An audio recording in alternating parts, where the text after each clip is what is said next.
오늘과 비슷하거나 조금 높겠습니다. 낮 기온 전국 23도에서 30도로 오늘과 비슷하겠습니다. 지금 서울의 기온 24도입니다. 10시 뉴스를 마칩니다. 아나운서 오태훈이었습니다. KBS.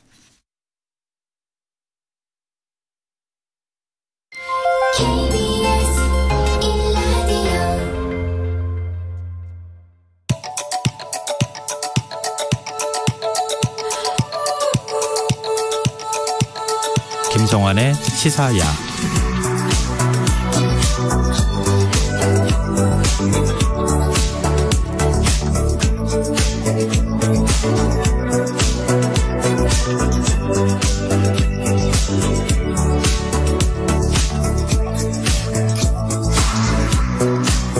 하루의 마무리, 오늘도 함께 하시죠.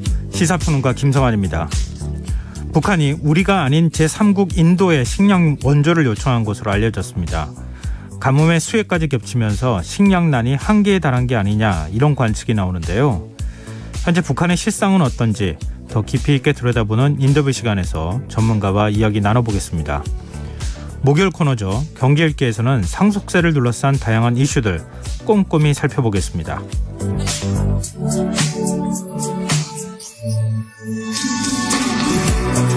김성환의 시사는 청취자 여러분들의 관심과 참여 기다립니다. 방송 내용과 관련해 의견 있으신 분들은 문자 보내주십시오. 당첨된 분들께는 모바일 쿠폰 보내드릴 텐데요. 참여하실 번호는 샵9730이고요. 짧은 문자는 50원, 긴 문자는 100원의 이용료가 부과됩니다. 콩 어플리케이션과 KBS 라디오 유튜브 채널을 통해서도 저희 방송을 실시간으로 시청 또 참여하실 수 있습니다. KBS 라디오 김성환의 시사야. 그럼 지금 시작하겠습니다.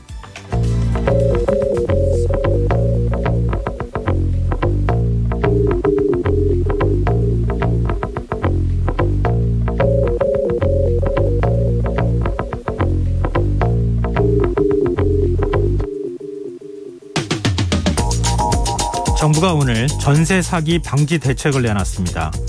전세 사기 피해가 급증하면서 세입자들이 도저히 손쓸 수 없는 각종 꼼수를 막겠다는 건데요. 구체적으로 어떤 내용이 담겼을까요? 정부는 세입자들의 대항력을 높이겠다면서 집주인이 계약 직후 집을 팔거나 대출받는 것을 금지하도록 했는데요.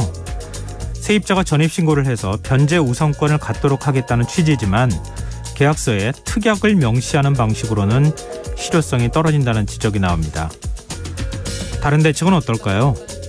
정부는 내년 1월부터 전용 앱을 통해 전세 계약이 끝난 뒤 보증금을 반환하지 않는 악성 임대인 명단을 공개할 방침이고요. 계약 전 세입자가 요청할 경우 집주인이 체납세금을 알려주도록 했습니다. 또 전세 사기 피해를 입었을 때 세입자가 돌려받을 수 있는 변제금 기준을 상향 조정하겠다고 밝혔는데요. 정부의 비대칭을 바로잡는다는 점은 긍정적이지만 그에 따른 처벌 규정이 없는 데다가 이미 피해를 당한 사람들에겐 실질적인 도움이 되지 못한다는 우려가 나옵니다. 전세 사기는 수도권 빌라값이 거품을 끼기 시작한 2020년부터 급격히 늘어났다고 하죠. 최근 국토교통부가 특별 단속한 결과 전세 사기로 의심되는 사례는 13,900건이 훌쩍 넘었다고 하는데요. 늦은 대책으로 신음한 서민들을 위해서라도 조금 더 실질적인 추가 보완책이 나와야 하지 않을까요? 무주택 서민의 주거 안정, 국가의 책무라는 점 결코 잊어서는 안 되겠습니다.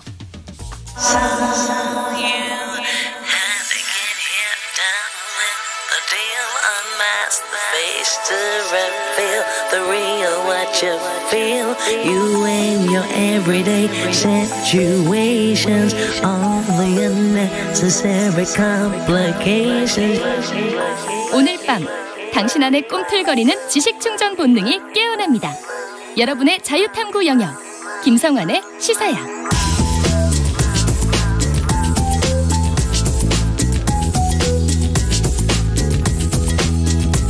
오늘 놓쳤던 뉴스 꼼꼼히 정리해드리는 뉴스야 시간입니다. 오늘은 곽재훈 프레시안 기자 나오셨습니다. 안녕하세요. 네, 안녕하세요. 네, 이 윤석열 정부 출범 이후 열리는 첫 정기국회 오늘 개원했어요. 네, 오늘 오후 2시 본회의장에서 정기국회 개회식이 열렸습니다. 국회 차수도 그 공교롭게 제 400회 정기국회이고 김진표 의장이 취임한 후에 열리는 첫 국회이고 또 윤석열 정부 첫 정기국회이니만큼 그러네요. 여러 가지 의미가 있네요. 네, 여러 가지 의미가 좀 겹쳤는데요. 공교롭게도 이제 10월이 지금 지난 5년 전에도 그랬습니다만 대통령 취임이 5월 10일로 바뀌면서 10월을 기준으로 하면 전 정부 반년, 이번 정부 반년 이렇게 나눠서 국정감사에서는 각자 이전 정부 그 야당은 현 정부를 비판하고 서로 간에 공격을 하는 여당은 전 정부 탓을 하고 아마 그런 풍경이 펼쳐질 것으로 예상이 됩니다. 글쎄 어느 쪽이 더 기선 잡기에 성공할지는 좀 지켜봐야 될 것 같고요. 앞으로 100일 동안 여야의 치열한 접전이 예상되는데요. 김진표 국회의장은 오늘 개회사에서 역지사지를 강조했네요. 네, 김 의장은 정기국회 개회사를 통해 역지사지의 정치를 하자며 국민의힘은 야당 시절 정부를 견제하기 위해 꼭 필요하다고 주장했던 사항은 뭔지 살펴보고 민주당은 여당일 때 효과적 국정 운영을 위해 필요하다고 강조했으나 야당이 반대해서 하지 못한 일이 뭔지 되돌아보자 이렇게 조언했습니다. 네. 김 의장은 또 대통령은 국회의원 특히 정책에 반대하는 야당 의원을 한 명 한 명 찾아가 손을 잡고 흉금을 털어놔야 한다면서 또 반면 국회의원들도 장관과 공직자들을 만나 도울 일을 찾아야 한다고 강조했습니다.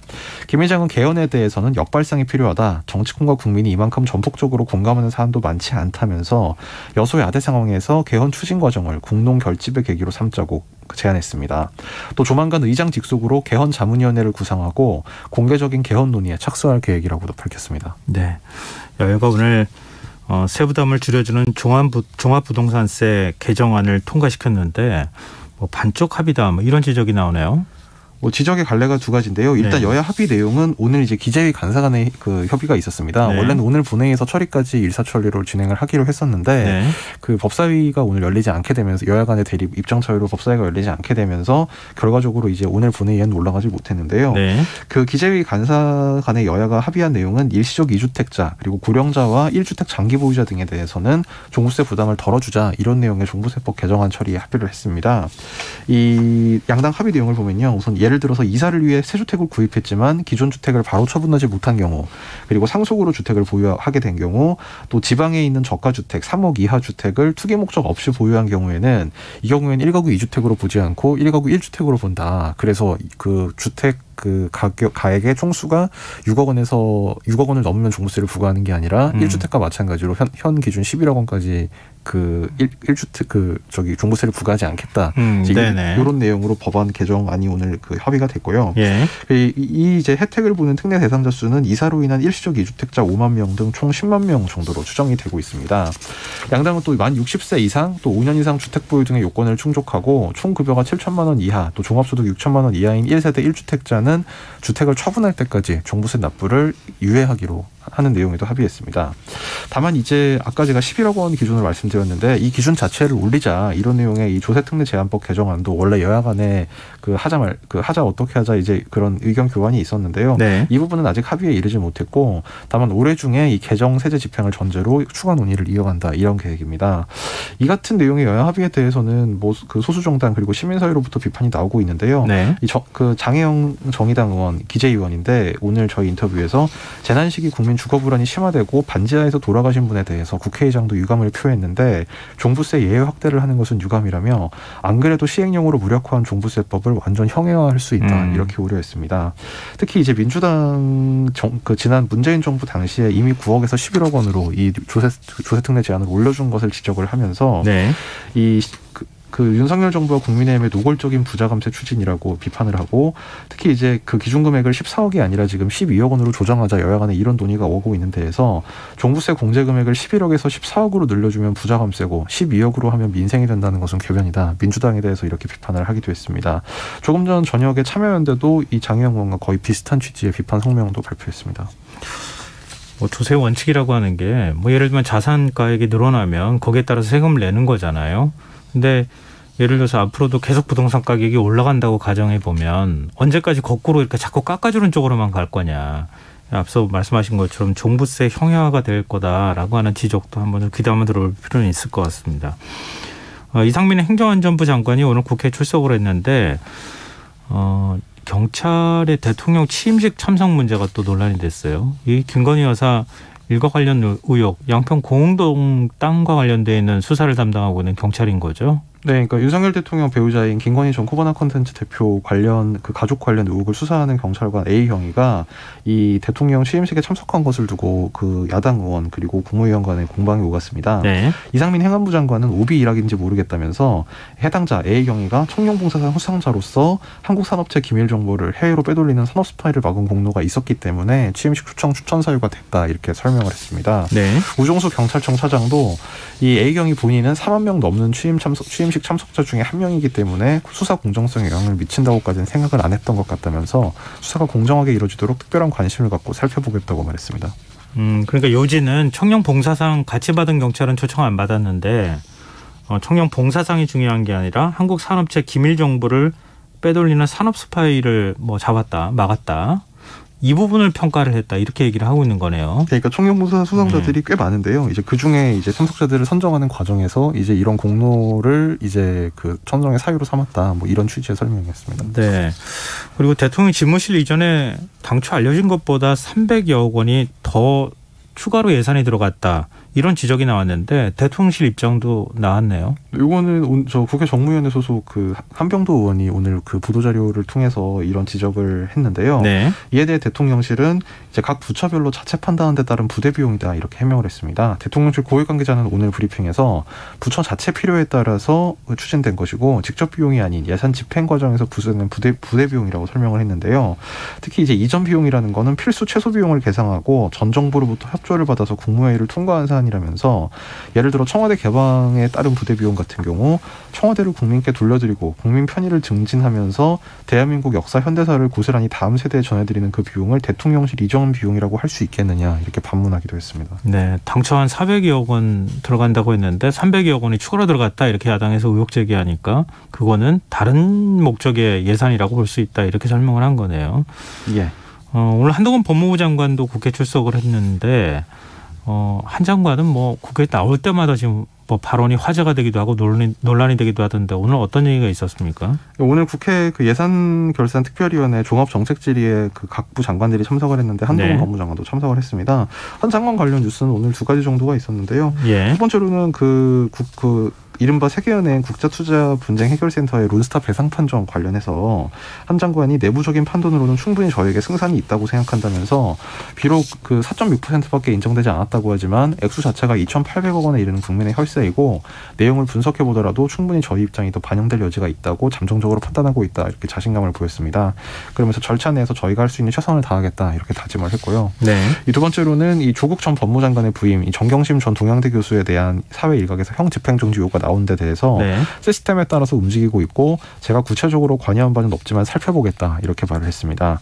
한 장관은 검찰에서 정정 교수의 형 집행정지를 불허했는데 그 정정 교수 건강 상태에 대해 보고를 받은 게 있느냐 이 민주당 김영배 의원이 이렇게 질문한 데 대해서 앞서와 같이 답변했습니다. 네, 알겠습니다. 다음 뉴스로 넘어가 보죠. 윤석열 대통령이 요즘 연일 민생연보를 하고 있는데 오늘은 독거노인 가정을 찾았어요. 네, 윤 대통령은 지금 여당의 내용 사퇴와는 선을 긋고 이 추석 때까지 계속 이제 민생 돌보기에 주력하겠다 지금 이런 기조를 보이고 있는데요. 네. 오늘은 서울 종로구 창신동 독거노인 가정과 주민센터를 방문해서 복지 사각지대 발굴 및 위기가구 지원 강화 방안 등을 논의했습니다. 윤 대통령은 이 자리에서 복지 수급을 제대로 이용 못하거나 또는 다른 여러 가지 이유로 등록지에 사시지 않고 복지 수급을 아예 포기하고 사시는 분들을 찾아내고 또 찾아가서 도와드릴 수 있는 시스템을 제대로 구축하겠다고 약속했습니다. 대통령실 관계자는 오늘 윤 대통령의 행보에 대해 스스로 목소리조차 내지 못하는 분들을 한 분도 예외 없이 지원하고 찾아가는 복지가 이뤄져야 한다는 취지라고 설명했습니다. 그런데 정부의 내년도 예산안에 공공임대주택 예산이 삭감된 것 이걸 두고 지금 논란이 있지 않습니까? 네, 지금 야당에서도 상당히 이 부분을 비판을 많이 하고 있는데요. 예를 들면 이재명 신임 민주당 대표 어제 국회에서 열린 최고위원회에서 민생이 어려운데 이렇게까지 하나 비정하다 이렇게 비난을 하면서 지금 지하방에서 주거 문제 때문에 어려운 상황을 우리가 말씀드리기도 불편한 일을 겪은 걸 얼마 전에 봤다면서 서민들의 주거를 해결하기 위한 임대주택 관련 예산을 5조 6천억이나 삭감했다 이렇게 정부 예산안 내용을 비판한 바가 있습니다. 네. 이 대표는 그러면서 주거난을 겪는 안타까운 서민들에 대해 예산을 늘려가지는 못할 망정 이 상상하기 어려운 규모로 삭감한 것이 이해가 안 된다며 이 공당의 입장에서 철저하게 예산 심사에 응하고 입법에 임하겠다고 예고했습니다. 뭐 또 시민사회단체들도 지금 뭐 기자회견을 하기도 하고 했던데 그러면은 국회 심의 과정에서 좀 증액될 가능성도 있는 거죠, 아직까지는? 네, 일단 야당에서 이 부분을 문제를 삼고 있고 특히 네. 이제 신임 당대표까지 나서서 이 부분을 지적을 했으니만큼 아마 예결위 그 심의 과정에서 일부분이 좀 달라질 걸로 보여집니다. 네. 그리고 화제를 좀 바꿔서 민주당 이재명 대표 오늘 한덕수 국무총리와 만났는데 여기서도 좀 날선 데가 있었어요. 네, 이제 사실 그 취임 축하 인사차 예방을 한 자리였는데 네. 좀 이례적으로 이제 이재명 대표가 직설적인 얘기를 좀 많이 했는데요. 이 대표는 오늘 한덕수 총리 예방을 받은 자리에서 예산이 부족하면 재정을 늘릴 생각을 하는 게 상식인데 3천억 원 영업이익이 초과되는 초대기업 세금을 왜 깎아준다는 건지 이해가 안 된다. 이렇게 직격탄을 날렸습니다. 그 혹시 총리님 생각이시냐 뭐 이렇게 물어보기도 했는데요. 한 총리는 이에 대해 저도 동의를 했다면서 세계가 법인세를 낮추는 방향으로 가고 있고 저희는 전체 OECD 평균에 못 가 있어서 하향 조정을 한 것이라고 설명했습니다. 그러나 이 대표는 다시 이어서 서민들 임대주택 예산을 줄여야 할 만큼 그게 급한 것이냐 이렇게 재차 묻기도 했고요. 네. 한 총리는 이에 대해 경제성장을 민간이 할 수 있는 부분은 민간에 넘기고 정부는 민간을 지원하자는 생각이라며 최근 임대아파트에 대한 수요가 좀 적지 않느냐 수요 때문에 줄일 수밖에 없는 방향은 전향적으로 생각해달라 이렇게 당부했습니다. 근데 지금 대통령 앞서 행보가 좀 다르지 않나요? 총리 얘기가? 그러니까 민간 영역을 키우겠다고 하는 얘기인데. 물론 한 총리도 이제 뭐 서민 사회 취약계층의 배려를 최대한 하려고 노력하고 있다 이렇게 얘기를 하긴 했는데요. 다만 전체적으로 주식시장이 금융정책을 정상화하는 상황에서 하향 압력을 받고 있다 이 점을 지적을 하면서 이렇게 하는 게 오히려 경제 활성화에 도움이 되지 않겠냐는 게 제 판단이다 이렇게 말을 했습니다. 네. 뭐 지금 반지하방에 살고 있는 서울 안에 뭐 살고 있는 인구가 한 20만 명 정도 된다고 하는데. 근데 그걸 임대주택 제공하겠다 이렇게 또 얘기를 했었는데 지금 임대주택 관련 예산은 축소한다고 하는 것도 좀 언뜻 이해가 잘 안 되네요. 어쨌든 국회 시민은 좀 지켜보도록 하고요.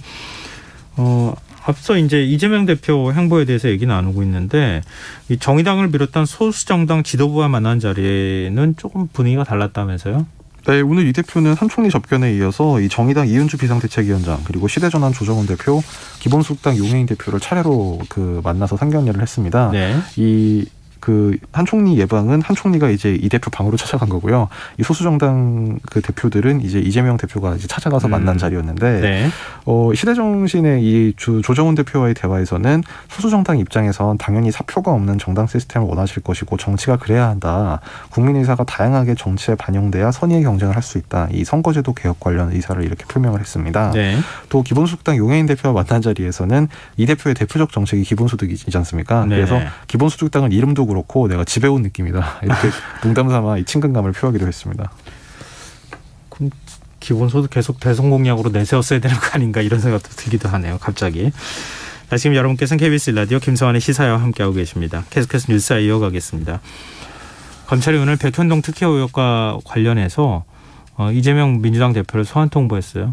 네, 이게 사실 오후 4시쯤 있었던 일이고 네. 그래서 앞서 전해드린 소식들이 다 시간적으로 이거보다 앞에 있었기 때문에 네. 열심히 일을 했는데 이제 그 신문으로 따지면 정치면 토끼사가 4시에 다 바뀌는 사태가 일어난 건데요. 네. 이 민주당 박성주 대변인이 오늘 오후 국회 브리핑에서 검찰이 이재명 대표에 대한 소환을 통보한 사실을 밝혔습니다. 이 대표가 또 오늘 국회 본회의장에서 이 김현지 보좌관으로부터 전쟁입니다라는 내용의 문자 메시지를 받는 장면이 언론사 카메라에 담기기도 네. 했습니다. 오늘 법조계에 따르면 서울중앙지검은 공직선거법 위반 혐의로 이 대표 측에 이달 6일 검찰에 출석하라 이런 통보를 한 걸로 전해졌는데요. 이 출석을 요구한 혐의는 경기도지사로 재직하던 작년 10월 이 국회 국토교통위원회 경기도 국정감사 당시 백현동의 한국식품연구원 부지 용도 변경 특혜 의혹과 관련해서 허위사실을 공표했다 이런 혐의입니다. 이것이 이제 공직선거법상 그 허위사실 공표죄에 해당한다. 검찰은 이렇게 본 거고요. 네. 이제 해당 혐의는 이제 국토부가 직무유기를 문제 삼겠다고 협박했다. 이재명 대표, 그러니까 당시 도지사가 이렇게 발언을 한 데 대해서 국민의힘이 해당 발언은 허위사실에 해당한다면서 검찰에 고발한 데 따른 겁니다. 민주당은 즉각 반발하고 있어요. 네, 민주당 박성준 대변인은 검찰이 터무니없는 이유로 소환을 통보했다면서 사정기관 주장이 잘못됐음을 입증하는 사실 확인이 됐음에도 묻지마 소환을 자행하고 있다고 비판했습니다. 박 대변인은 당시 성남시의회에서 새누리당이 당론으로 대장동 공영개발을 막았다는 명백한 증거들이 넘치고 이 대표 발언의 진실성을 입증하고 있다면서 검찰은 명백한 증거를 일부러 무시하고 짜맞춘 각본에 따라 수사하는 것이냐고 그 목소리를 높였습니다. 박 대변인은 도저히 납득하기 어려운 소환 요구라면서 윤석열 대통령 부인 관련 사건 사건, 국민의힘 의원들 고발 사건은 줄줄이 무혐의 처분하면서 야당 대표의 정치적 발언은 사법적 판단에 넘기겠다니 황당하다고 꼬집었습니다.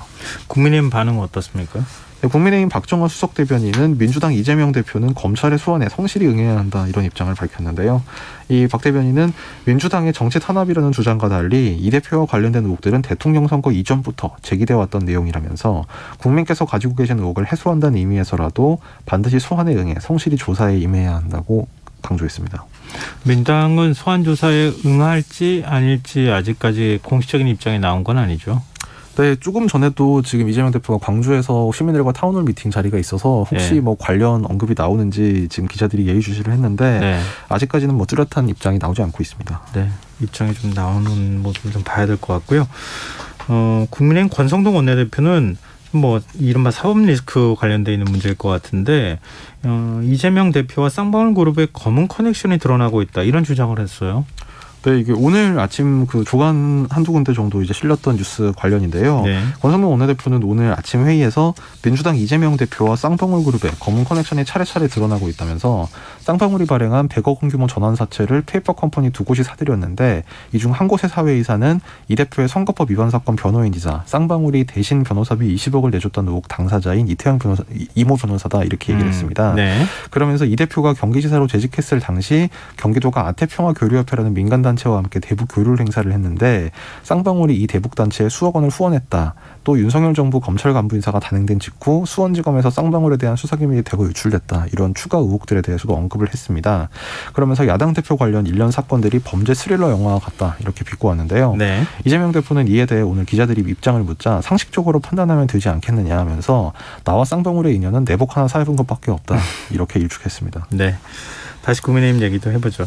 이준석 전 대표 또다시 법원에 가처분 신청을 냈어요. 이게 지금 세 번째인가요? 네, 세 번째입니다. 이번에는 오는 5일로 예고된 당 정국위원에 대한 개최 금지 가처분을 신청을 한 건데요. 네. 앞서 이제 주호영 비상대책위원장을 상대로 직무집행 정지 신청을 한 차례 냈고, 그리고 이제 지난달 29일에 비대위원 전원 직무정지, 그리고 비대위 전환결의 효력정지 이렇게 2차로 가처분을 낸 데 이어서 이번이 세 번째였습니다. 네. 이 대표 측 변호인단은 오늘 언론에 공개한 입장문에서 채무자 국민의힘을 상대로 전국위 개최 금지 등 가처분 신청서를 법원에 제출했다고 밝혔습니다.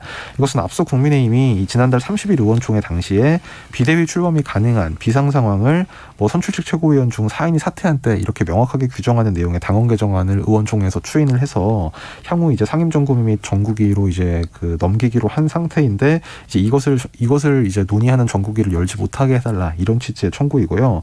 이 대표 측은 이 사건 당원 개정안이 비상 상황을 자의적으로 규정하고 이 처분적 성격 조항을 소급 적용하는 조항이다 이렇게 주장을 하면서 네. 또 이 사건 개정안을 논의할 전국위는 당원들의 총의를 모으지 않은 매우 중대한 실체적 절차적 하자가 존재한다고 주장했습니다. 네, 지금 세 건이 같은 맥락이라고 볼 수 있을 것 같은데요. 법원의 신문기일은 원래 14일로 예정되어 있는 걸 이준석 대표가 좀 당겨달라고 했는데 받아들이지 않았잖아요. 그럼 같이 논의하는 겁니까? 가처분을? 그러니까 지난달 31일에 이제 9월 14일로 예정된 비대위 효력정지 가처분 심리, 그러니까 2차 가처분 청구 사건인데요. 예. 이거를 추석 연휴 전으로 당겨달라. 왜냐하면 이제 국민의힘이 추석 전에 비대위를 출범하겠다고 하고 있기 때문에 추석 전에 심리할 필요성이 있다. 이런 취지에서 이렇게 요청을 했는데 네. 재판부는 이 신청을 기각을 했습니다. 그래서 법원심문은 예정대로 14일에 열리는 거고요. 오늘 이준석 대표가 3차로 이제 가처분을 낸 것은 이제 그 9월 14일로 예정 된 이제 이 14일까지 이제 법원 심리가 열리지 않을 경우에 어쨌든 정국위가 열리면 당원 자체가 바뀌게 되기 때문에 네. 그것을 미리 막아달라는 취지로 이번에 낸 겁니다. 다만 이제 앞서 1차 가처분 신청 결정을 이제 법원이 지난 6일에 그 법원이 결정을 했을 때 보면 당시에도 이제 그 주호영 비대위원장의 직무는 그 본안 판결 결론이 날 때까지 정지가 된다 이렇게 판시를 했습니다만 당시 전국위에서 한 당원 개정의 효력은 인정을 했거든요. 네. 그 효력을 인정을 한 것이 그 전국위가 이 전당대회가 아닌 전국위가 당원 개정을 할 수 있다 없다 이 부분을 판단한 게 아니라 개정된 당원 내용을 봤을 때 이 정도면 적합하다 크게 무리가 없다 이제 이런 내용으로 판단을 한 거기 때문에요. 실제적으로 당원 개정안의 어떤 내용을 가지고 이제 당부당을 다투는 결정을 아마 법원이 할 것으로 예상이 되고 전국위에서 당원 개정을 하는 것 자체를 막아달라 뭐 이런 취지의 청구라서 이 대표의 3차 이 가처분 신청에 대해서는 좀 그 전망이 어떨지 좀 엇갈리는 것 같습니다. 네. 근데 경찰이 이준석 대표에게 소환 통보를 했다. 지금 뭐 성상납 의혹과 관련 그 또 증거인멸 관련한 혐의일 것 같은데요. 소환 통보를 했으니까 아마 조사를 받고 나면 또 거기에 관련돼 있는 내용이 나오지 않을까 그런 생각이 드네요. 네, 소환은 지금 정확한 날짜는 나오지 않았습니다. 네, 이거 또 언제 또 소환 통보 받을지 언론들이 열심히 또 움직이지 않을까 싶네요. 자, 오늘 뉴스와 여기까지 하겠습니다. 지금까지 곽지원 프레시안 기자였습니다. 고맙습니다. 감사합니다.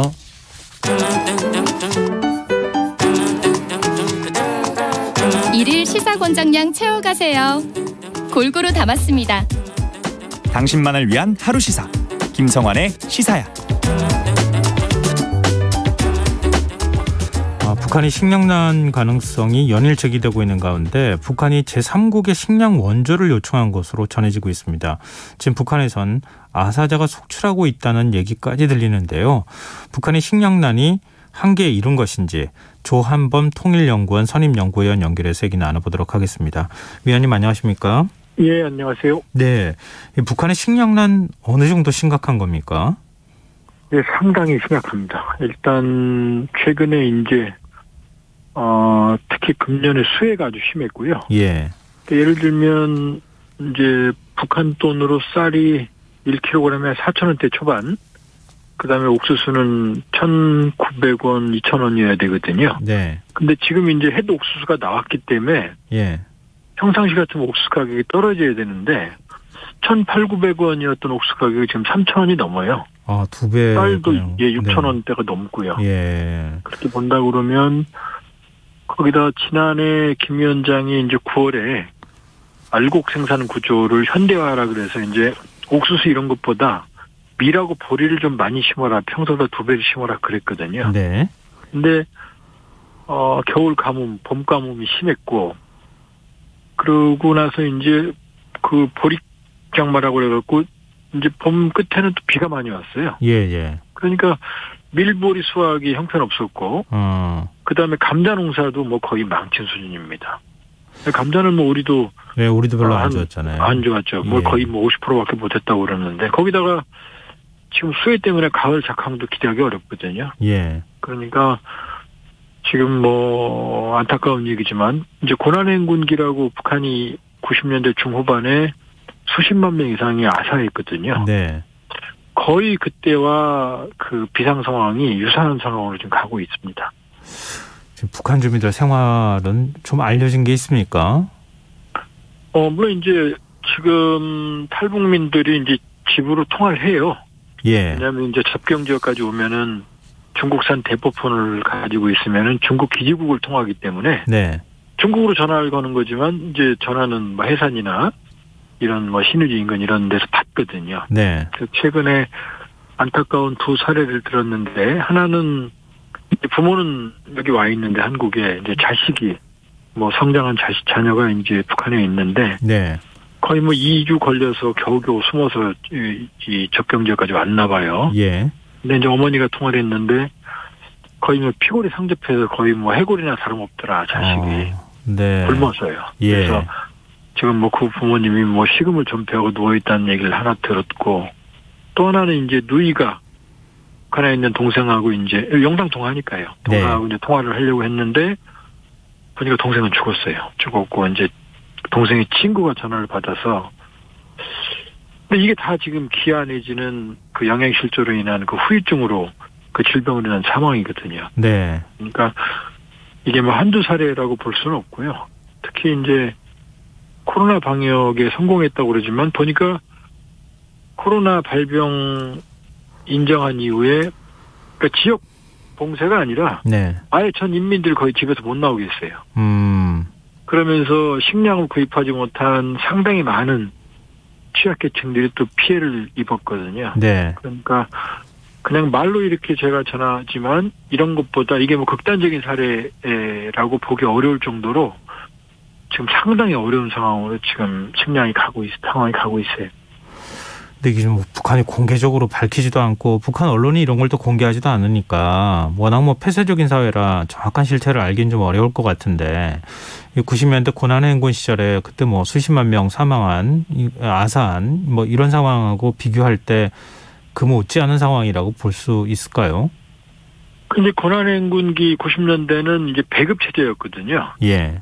근데 배급이 어느 날 갑자기 배급이 오다 안 오면은 뭐 정말로 떼죽음 당하는 그런 현실이었기 때문에 네. 이 지역적으로 이 아사 현상이 눈에 띄었어요. 근데 이제 지금은 배급 체제라기보다는 일종의 비공식 시장 경제거든요. 네. 그러니까 각자 이제 가난한 사람은 쌀을 못 사고 좀 있는 사람 좀 쌀을 비축해놓고 그런 상황이거든요. 그러니까 아사자가 발생을 해도 취약계층을 중심으로 이렇게 산발적으로 발생을 해요. 그러니까 이게 눈에 금방 안 띄죠. 그러니까 여러 가지를 본다 그러면은 이미 지난해부터 아사자가 산발적으로 발생한다는 얘기는 들려왔고요. 예. 최근에는 이제 그 빈도가 상당히 높아서 정말 우려할 만한 상황입니다. 이 북한이 제3국 그러니까 인도나 베트남에 도움을 요청했다 이런 얘기가 들리는데 이것도 좀 사실이라고 볼 수 있나요? 이제 베트남 캐나다도 6월에 이미 캐나다 민간단체도 손을 벌렸다라는 얘기가 나왔고요. 예. 베트남 설도 있고. 근데 이제 인도의 경우에는 인도에 있는 민간단체가 직접 그 사실을 공개했어요. 그러니까 정황이 어떤 정황이냐면은 인도 대사관, 그러니까 인도 주재 북한 대사관 직원 2명이 인도 민간단체에 왔고, 네. 그리고 그 두 사람이 이 식량 지원을 요청을 했다. 그리고 그 사람들하고 찍은 기념사진까지 홈페이지에 올려놨어요. 예. 근데 이제 지금 논란이 되니까 그 사진은 다 사라진 상태거든요. 네. 근데 이게 왜 심각하냐면 인도는 북한의 맹방인 우방이 아니거든요. 근데 지금 말씀드렸지만 북한의 당국자가 대사관 직원이면 당국자죠. 예. 인도라는 당국도 아니고 인도의 민간단체에 손을 벌린 거거든요. 네. 그러면은 이게 제 기억으로는 고난의 행군 90년대 대규모 아사가 발생했던 그 이후에 예.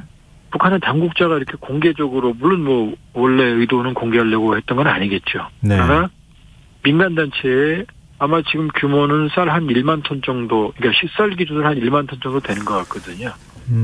이렇게 요청을 한 사례는 제 기억으로 거의 없었거든요. 그럼 보면은 종합을 해보면 베트남, 캐나다까지 얘기가 같다는 얘기는 전방위로 지금 식량을 구하고 있다는 얘기거든요. 이건 아주 특이한 이례적인 상황입니다.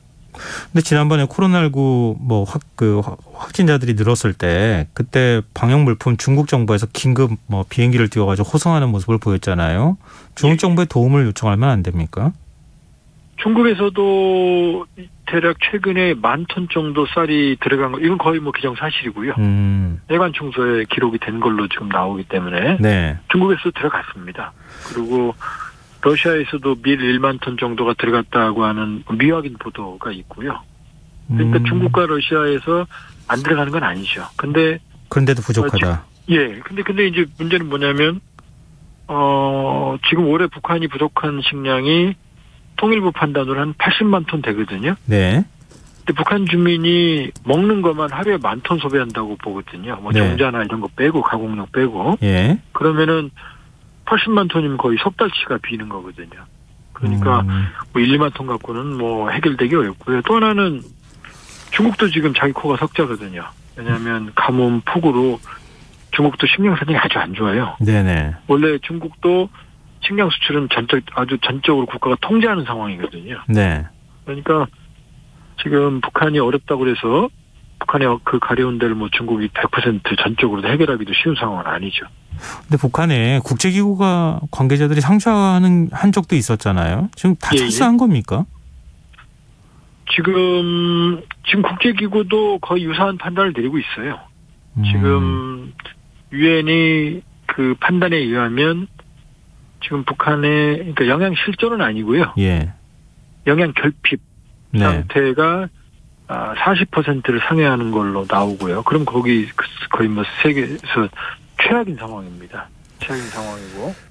때문에 지금 여러 가지 면에서 지금 국제기구나 또 우리 정부 판단이나 또 우리 민간 단체 쪽 판단이나 봤을 때 아주 우려할 만한 수준인 거는 확실한 것 같습니다. 지난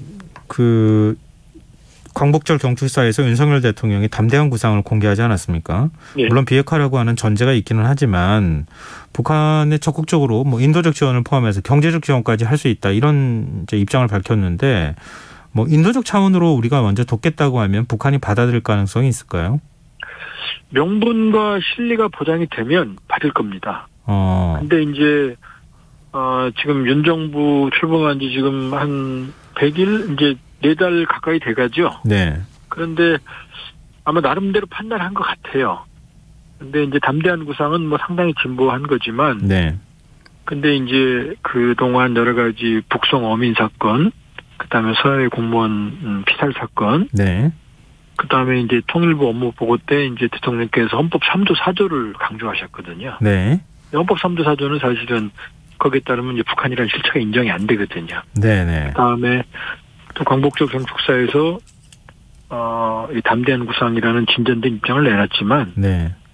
그렇게 봤을 때는 아직 북측이 이 윤 정부의 대북 정책에 대해서 신뢰를 하지 않는 것 같아요. 그러니까 일단은 그 초기에 어떤 불신을 계속 가지고 있는 것 같고, 예. 그러나 이제 정부 입장은 비핵개방 3차보다 훨씬 진전된 거고, 비핵화 이후가 아니라 비핵화 시작 초기부터 이 프로그램이 가동된다. 그러니까 네. 그 비핵개방 3차처럼 전제가 있는 게 아니다라고 지금 얘기를 하고 있지만 아직 네. 그 부분을 북한이 지금 못 믿어하고 있는 것 같아요. 그래서 지금은 단기적으로는 김여정 부부장이 사실상 남북관계 파국을 선언했기 때문에 네. 단기적으로는 좀 대화의 물꼬를 트기는 어려울 겁니다. 그러나 우리 정부가 담대한 구상에 담긴 내용을 실제로 이행하고 네. 또 북한이 요구할 만한 북한이 만족할 만한 수준의 대북 인도적 지원의 규모를 확정을 한다고 그러면 네. 아마 적당한 시기에 어느 정도 냉각기가 지나면 워낙 지금 급한 상황이기 때문에 네. 아마 나올 가능성도 배제할 수는 없습니다. 근데 우리 정부가 일단 인도적 지원 먼저 하고 대화의 전제 조건이 아니라 하고 난 다음에 뭐 어차피 이제 남북 간의 관계라고 하는 게 그 이면에도 또 뭔가 대화가 오가고 그러잖아요. 그러니까 그 다음에 뭔가 본격적으로 대화합시다. 이런 정도 신호를 좀 보내주면 인도적 지원을 먼저 받을 가능성은 혹시 없겠습니까? 일단 윤 정부도 국정과제에서 조건 없는 인도적 지원을 명시했고요. 네. 그다음에 헌법 3조 4조에 따르면은 북한 주민은 잠재적인 대한민국 국민이거든요. 네. 그러니까 이 우리 헌법에 따르면은 북한 주민이 고통에 처하거나 북한 주민이 기아에 처하면 그 책임이 우리 정부에 있는 거예요. 논리적으로. 네네. 그렇기 때문에 북한 주민의 고통을 경감시키고 인도적 위기를 해소하는 데에는 제가 보기에는 조건이 필요 없다. 자존심이나 체면이나 이런 거 필요 없이 예. 일단은 인도적 위기를 해소하는 것 그것이 목적이어야 되지 다른 목적은 필요 없거든요. 네. 그러니까 그런 진실성을 보인다고 그러면 제가 보기에는 그렇게 막막한 상황은 아닙니다. 남북관계가. 네. 의원님 마지막으로 이걸 좀 여쭤보고 싶은데요. 뭐 우리 정부도 그렇고 북한의 7차 핵실험 기정사실화하고 있는 상황 아니겠습니까? 또 지금 한미 군사연습이 좀 진행 중이기도 한데요. 북한이 군사적 도발을 하거나 군사적 위기를 조성할 가능성 어떻게 보십니까? 이미 뭐 남북관계에서 지금 김여정 부부장도 보복성 대응을 예고했으니까 네. 한미연합훈련이 끝나면 모종의 대응을 할 겁니다. 이미 끝났으니까. 그러나 핵실험이나 전략적 도발은 북한으로서도 부담이 있고 예. 북한이 기술적으로 핵실험이 그렇게 급하지 않아요. 네. 지금 6번 핵실험으로 데이터를 축적을 했기 때문에 네. 한다면 정치적인 목적이거든요. 예. 그러니까 핵실험을 기정사실화한 거는 뭐 한미인 거지 북한이 뭐 자기들이 한다고 예고는 안 했거든요. 네. 그러니까 이대로 간다면 언젠간 하겠지만 아마 모종의 존재감을 과시하는 행동을 하겠지만 7차 핵실험은 아마 당분간 유보할 가능성이 더 커 보입니다. 네, 알겠습니다. 오늘 말씀 여기까지 듣겠습니다. 고맙습니다. 예, 고맙습니다. 예, 지금까지 조한범 통일연구원 선임연구위원이었습니다.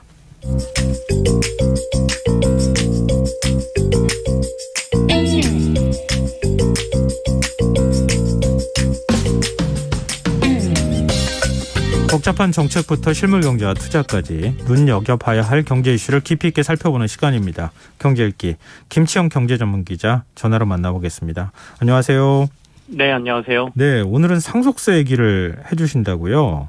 네네. 예, 최근 뭐 게임회사 넥슨 창업주 고 김정주 이사 가족이 뭐 내일 상속세가 6조 원이 된다 이런 뉴스가 나오기도 했던데요. 네, 그렇습니다. 고 김정주 이사가 보유한 지분 가치가 현재 한 10조 원 정도로 추산이 되거든요. 예. 넥슨은 현재 지주회사 구조를 가지고 있습니다. 최상위에는 NXC라는 지주회사가 있고요. 네. 이 회사가 일본에 상장돼 있는 넥슨을 소유를 하고 있고, 다시 이 일본 넥슨이 한국의 넥슨 코리아 지분을 가지고 있고요. 넥슨 코리아는 한국 거래소에 상장돼 있는 넥슨 게임즈 뭐 이런 것들을 가지고 있는 이런 구조를 가지고 있습니다. 이 외에도 뭐 코빗이라는 가상화폐 거래소도 있고, 스토케라고 해서 스웨덴 유모차 회사도 이 넥슨이 가지고 있는 회사거든요. 네네. 그래서 어쨌든 이 고 김정주 이사는 가장 상위의 NXC라는 지주회사의 지분을 67.49%를 보유하고 있었기 때문에 이 지분이 이제 배우자하고 자녀 2명에게 상속되는 것이고요.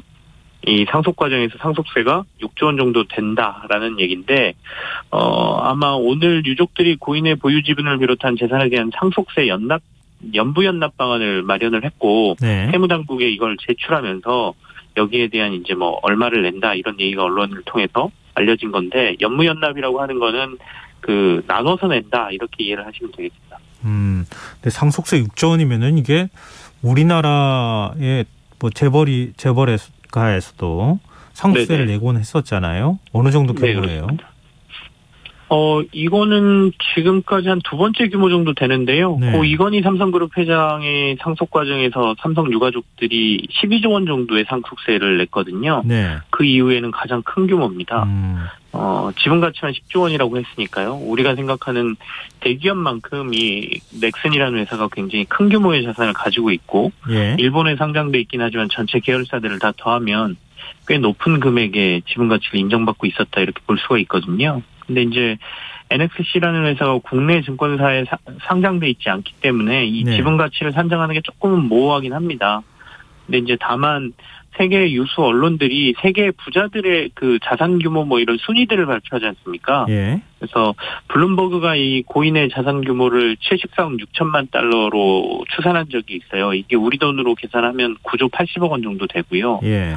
포브스는 고 김정주 이사의 재산을 109만 달러, 약 13조 1,600억 원으로 추산하기도 했습니다. 그러니까 대략적으로 한 10조 정도 될 것이다 이렇게 보고 있는데요. 특히 지난 2019년도에 넥슨의 지주회사 NXC 지분을 이 고 김정주 이사 등 일가가 공개 매각하려고 했던 적이 있거든요. 네. 근데 그 당시에 마땅한 인수 대상자를 찾지 못해서 매각이 불발됐었는데 당시 얘기됐던 금액이 10조 원이었습니다. 그러니까 뭐 그런 것들을 감안하면 우리나라 상속세가 최고 상속세율이 50%고 여기에 최저주주의 주식 등에 대해서는 20%를 더 가산할 수 있다 이렇게 돼 있거든요. 그래서 예. 단순 계산만 하더라도 한 60% 이상의 상속세를 문다라고 보면 6조 원 정도가 나올 것으로 시장은 좀 예상을 하고 있었습니다. 근데 정부가 상속세를 좀 완화하는 방향으로 제도를 좀 고치겠다 이런 뜻을 밝힌 적이 있지 않습니까? 네, 맞습니다. 이미 세법 개정안에 관련 내용들이 좀 들어가 있습니다. 예. 세율은 앞서 제가 얘기한 대로 뭐 50% 그리고 가산세율까지 하면 뭐 20%를 추가로 할 수 있다. 이거는 사실 만지지는 않습니다. 근데 네. 크게 두 가지 정도를 바꾸겠다라는 건데요. 하나는 가업상속 공제제도라는 게 있습니다. 이 공제제도의 혜택을 받을 수 있는 대상 기업을 확대해주고 공제폭도 더 넓혀주기로 했습니다. 다시 말해서 상속세를 더 깎아주는 대상이 되는 기업도 더 확대하겠다라는 게 이번 세법 개정안 안에 들어있고요. 네. 두 번째는 상속세 유예제도라는 걸 도입하겠다라고 돼 있거든요.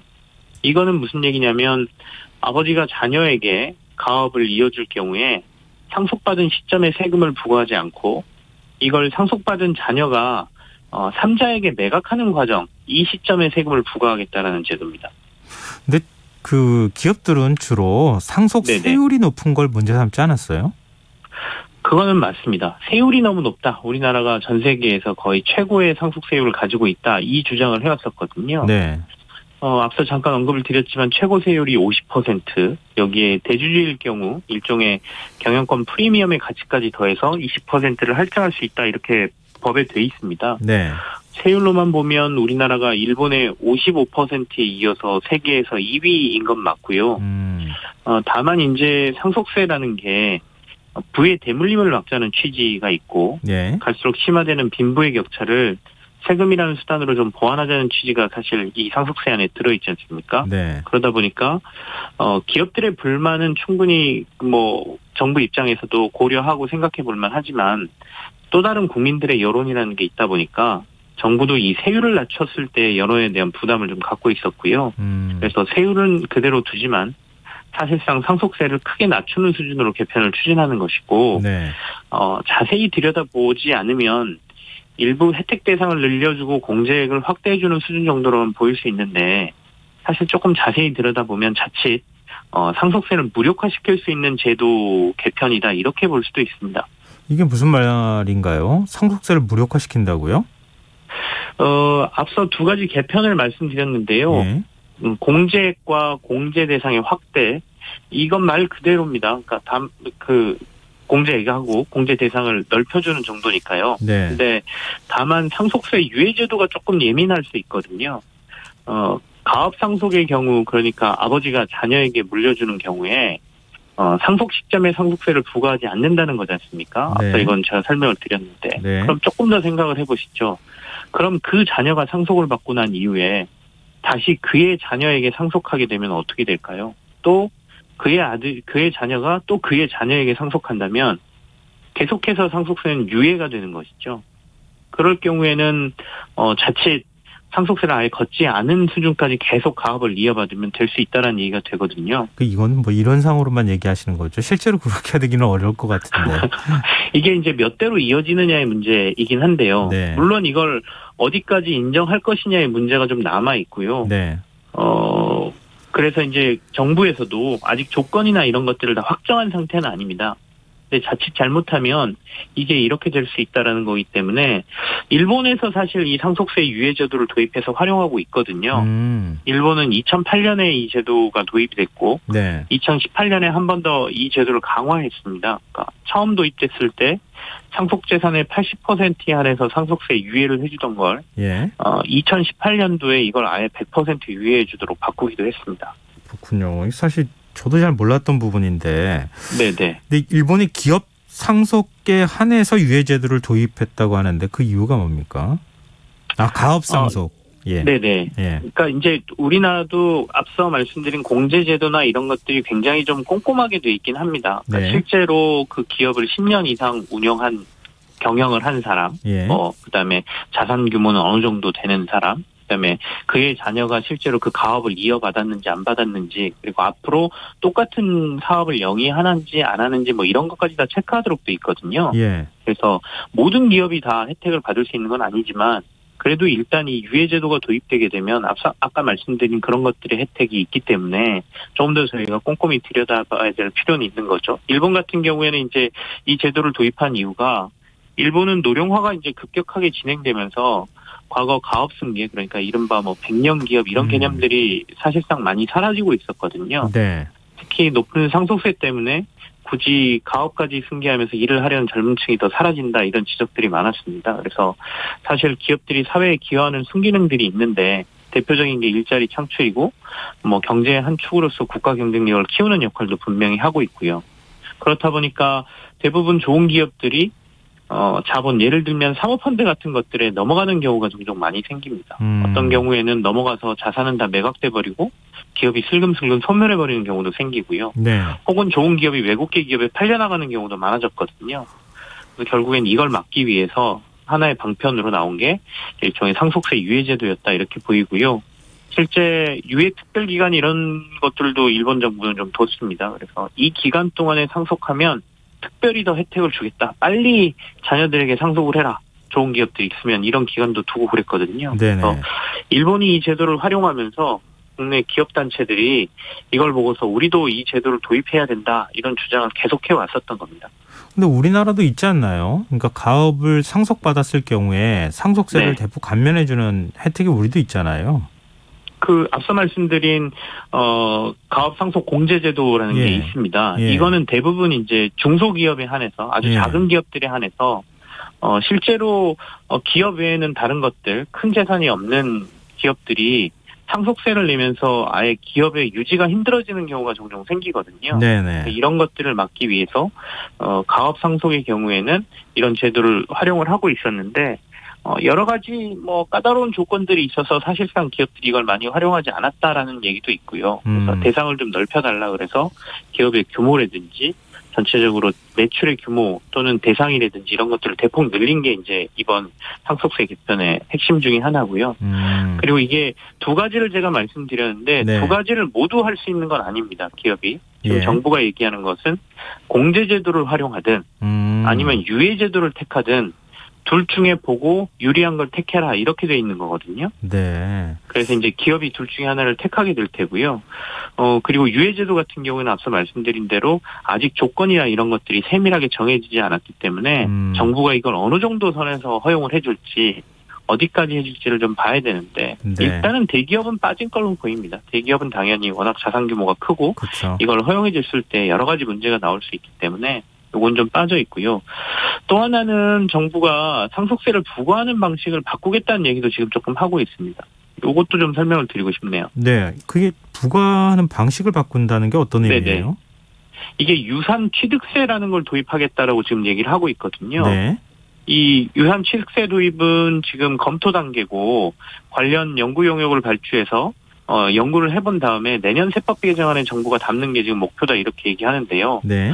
현재 상속세를 거두는 방식은 유산세 방식입니다. 유산세라는 것은 상속되는 재산 총액을 기준으로 세금을 매기는 걸 말합니다. 그러니까 네. 만약에 100억 원의 상속이 된다 그러면 100억 원 규모를 가지고 바로 아까 상속세율 뭐 60%든 50%든 이렇게 해서 상속세를 부과하는 것이고요. 네.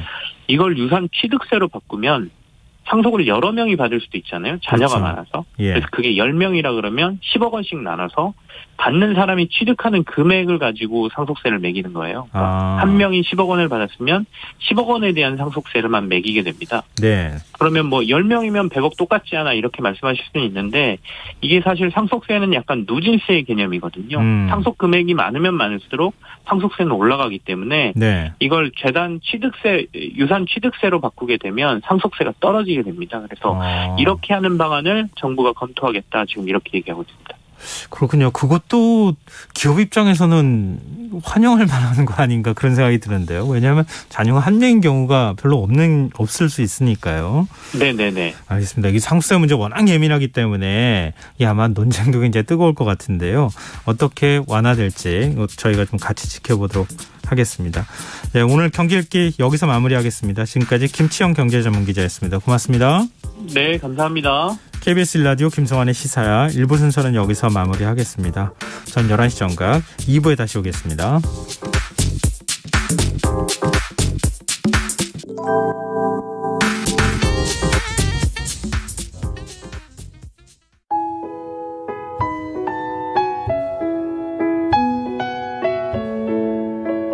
경제적인 어려움에 처한 위기 가정들이 늘고 있습니다. 복지 사각지대에 처해 있는 가정들을 미리 찾아서 지원하고 위기로부터 구하는 일이 시급한데요.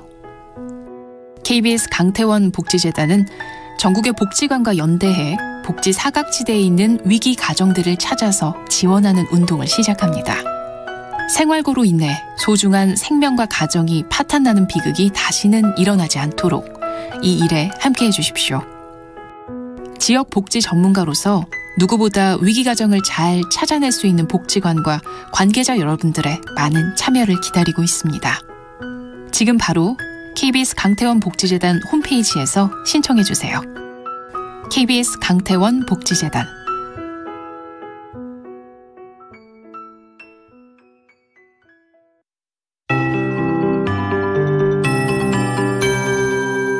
KBS 58분 날씨. 지금 전남 남해안과 경남, 경북, 남부, 제주도 지방에서 비가 약하게 내리거나 빗방울 떨어지는 곳이 있습니다. 제주도는 내일 새벽부터, 남해안은 오후부터 강한 비가 내릴 가능성이 있습니다. 발표되는 기상정보를 참고하시기 바랍니다. 내일 서울을 포함한 중서부 지역 가끔 구름 많이 끼겠고 낮 기온 최고 30도까지 올라 덥겠습니다. 영동과 남부지방 흐린 가운데 제주도와 남해안, 강원 영동과 경북 동해안 지방에서 비가 오겠습니다. 모레는 제주도와 남부, 영동, 글피부터 다음 주 화요일 사이 전국에 비가 내리겠습니다. 내일과 모레 사이 예상 강수량 제주도 100에서 최고 300mm 이상, 남해안은 50에서 100mm, 전남과 경상권 10에서 60, 영동과 경북 북부, 전북은 5에서 30mm입니다. 내일 아침 기온 서울, 광주, 대구 20도가 예상됩니다. 낮 기온은 서울 30도, 인천 29도, 광주 28도, 대전, 세종, 제주 27도, 대구, 부산 25도, 울산은 23도가 예상됩니다. 당분간 동해안과 제주도 해안에는 놀성 파도가 강하게 밀려오는 곳이 있겠습니다. 해안가 안전사고에 유의하시기 바랍니다. 서울지방 현재기온 23.2도, 습도 68%입니다. KBS 58분 날씨 전건배입니다.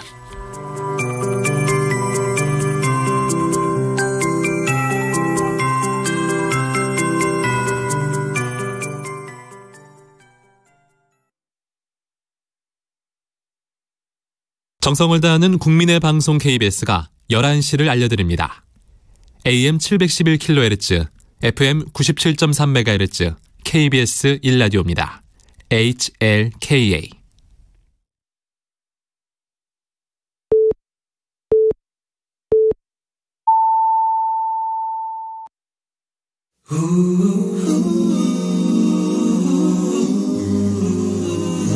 이 밤 그냥 보내긴 아쉬우니까요. 당신의 하루의 끝까지 야무지게 채워드립니다. 당신의 지식충전소 김성환의 시사야.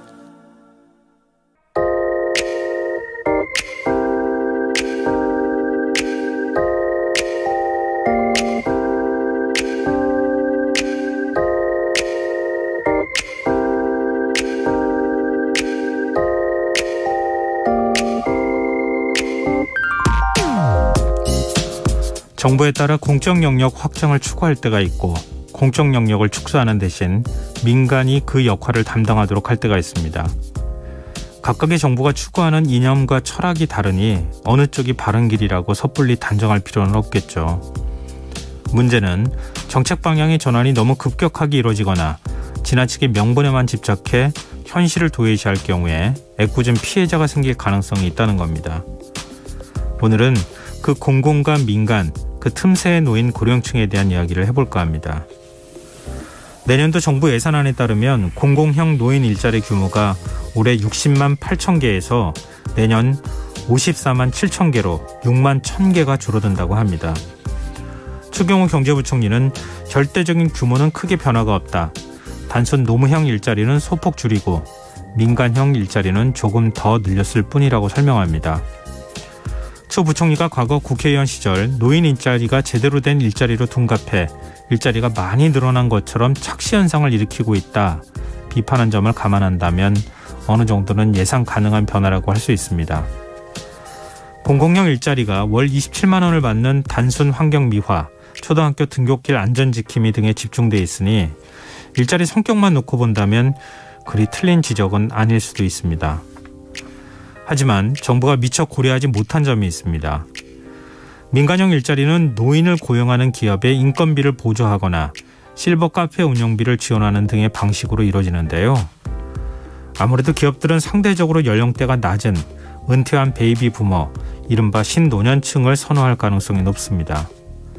바로 여기서 문제가 생겨납니다.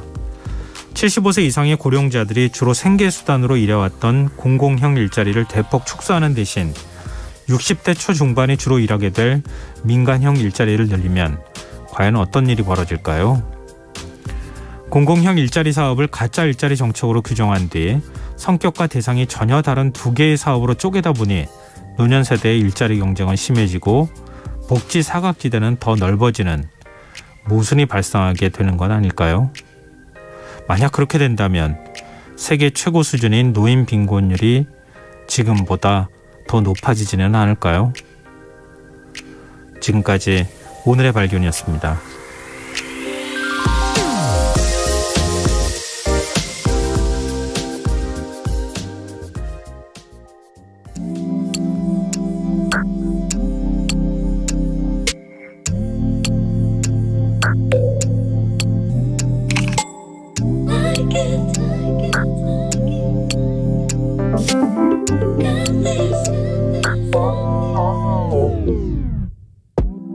이상하게도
버려서 모든 게 어려워진 소리임을 서러웠고 좀만 됐던 저부지에 겨우 20곡에 넘어 기쁨도 잠시 엄어 아프니까 웬 청춘이를 지은 아홉반은 말야 지금 막 서른인데 나는 절대로 안 해 근데 막 어른이 돼 아직도 한참 어렸는데 너보다 5살밖에 안 먹었는데 20위 서른 아래 고맘대 right 때 해도 어른도 아닌 나이 때 그저 나이 때 가장 찬란하게 빛이 나 어둠이 드리워질 때도 겁내지 마 너무 아름다웠어 꿈이 활짝 폈어 언제나 사랑받는 날 yo 이렇게 잠들었던 시간을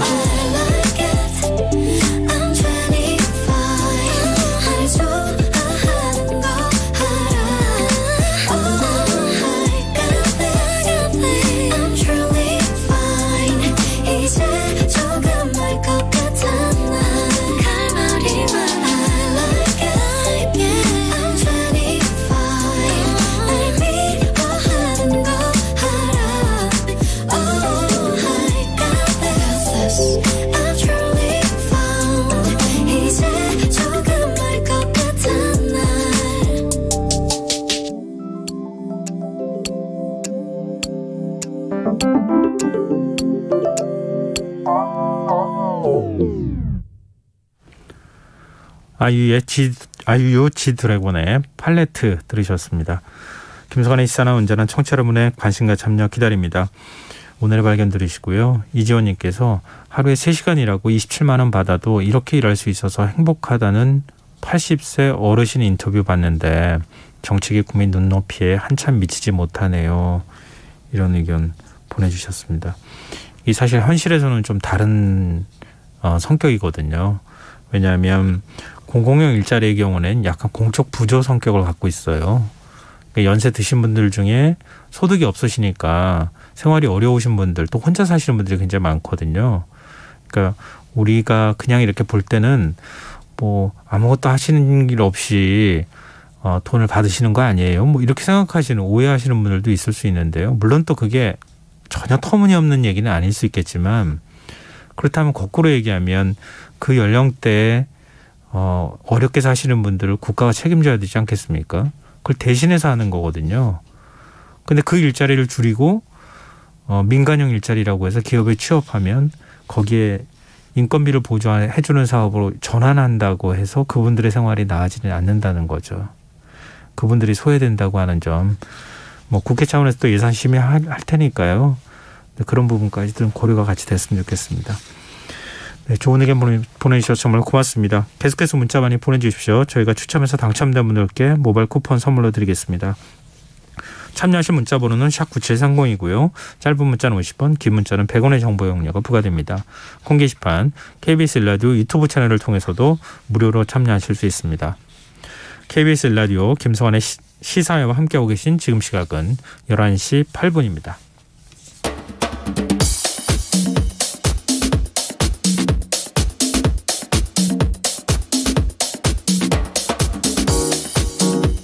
오늘 일어난 세상 곳곳의 소식들 당일 배송으로 전해드립니다. 밤참 뉴스 이영경 뉴스캐스터 나와 계십니다. 안녕하세요. 네, 안녕하세요. 네.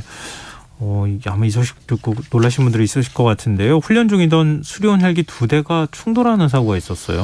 네, 공중에서 헬기 2대가 공중에서 충돌해가지고 부상자가 발생한 상황이었었는데 네. 이런 일이 지금까지 없었기 때문에 이게 도대체 무슨 일이냐 거의 발생하지 않았던 아주 이례적인 사고라고 볼 수 있을 텐데요. 네. 오늘이 한미연합연습 마지막 날이었습니다. 낮 12시 16분쯤에 경기도 포천시에 있는 훈련장에서 이제 훈련을 하던 수리온 헬기 2대가 공중에서 충돌을 했습니다. 충돌 직후에 비상 착륙을 했고요. 네. 그러니까 헬기 2대였는데 한 대당 9명씩 18명이 탑승하고 있는 상황이었습니다.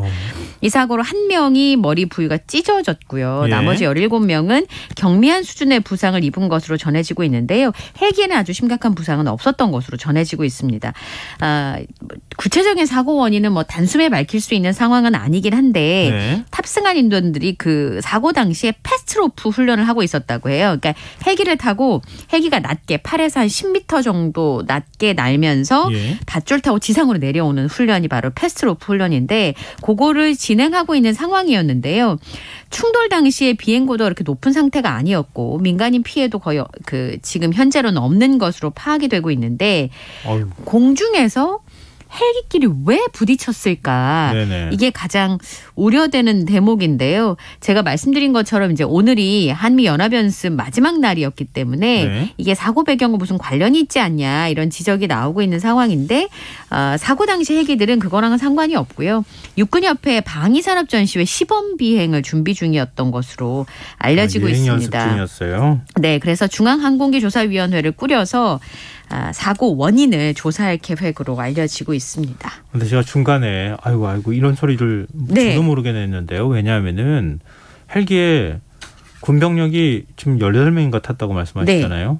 근데 또 레페럴 훈련을 한다는 거잖아요. 네. 줄 잡고 쭉 내려오는 거란 말이에요. 그 상황에서 충돌했다고 그러면 자칫하면 정말 큰 인명피해가 날 뻔했기 때문에 뭐 이게 불행 중 다행이라고 해야 되나요? 그런 생각이 드는데요.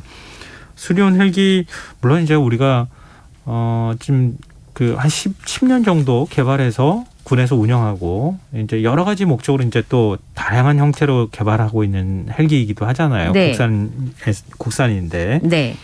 이제 개발 당시에는 좀 결함이 있어서 좀 네. 논란이 된 적도 있지 않습니까?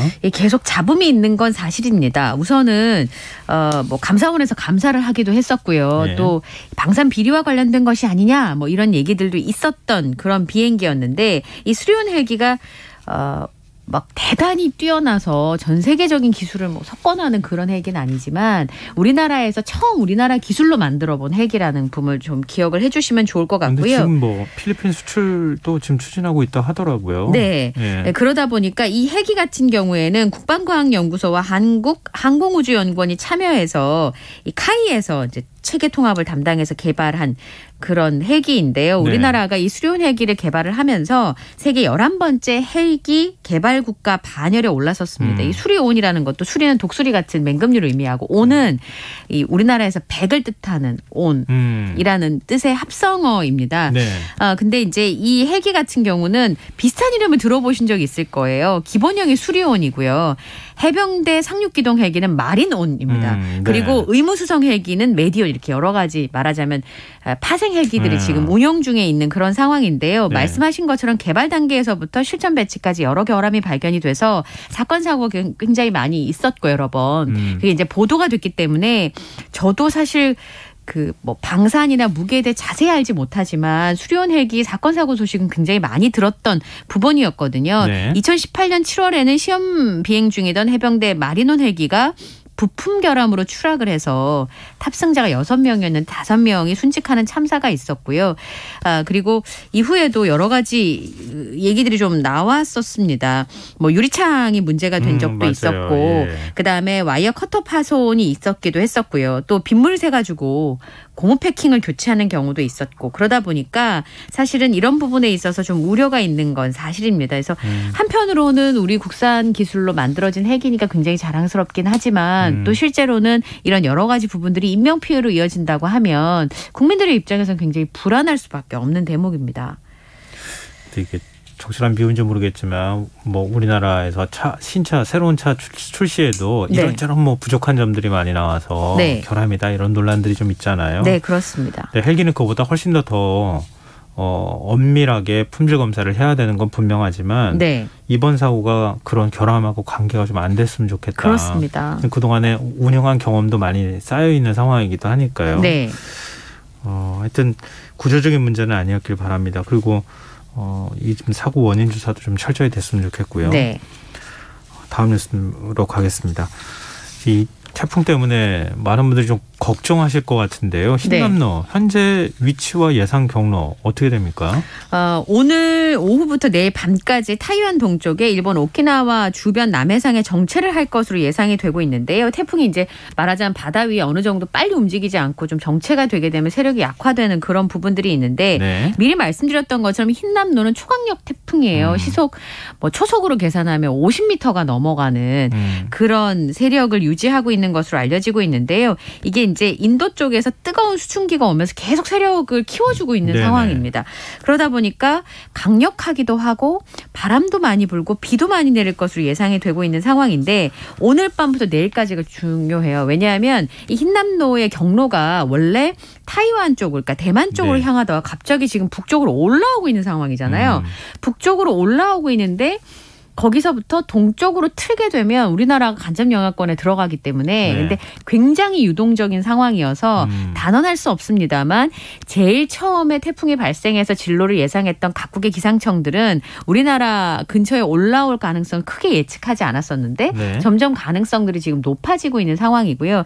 단언할 수 없지만 이제 또 살짝 북상하다가 동쪽으로 꺾게 되면 우리나라와 일본 사이를 지나갈 것이다. 이런 예상들이 생기고 있는 상황이고요.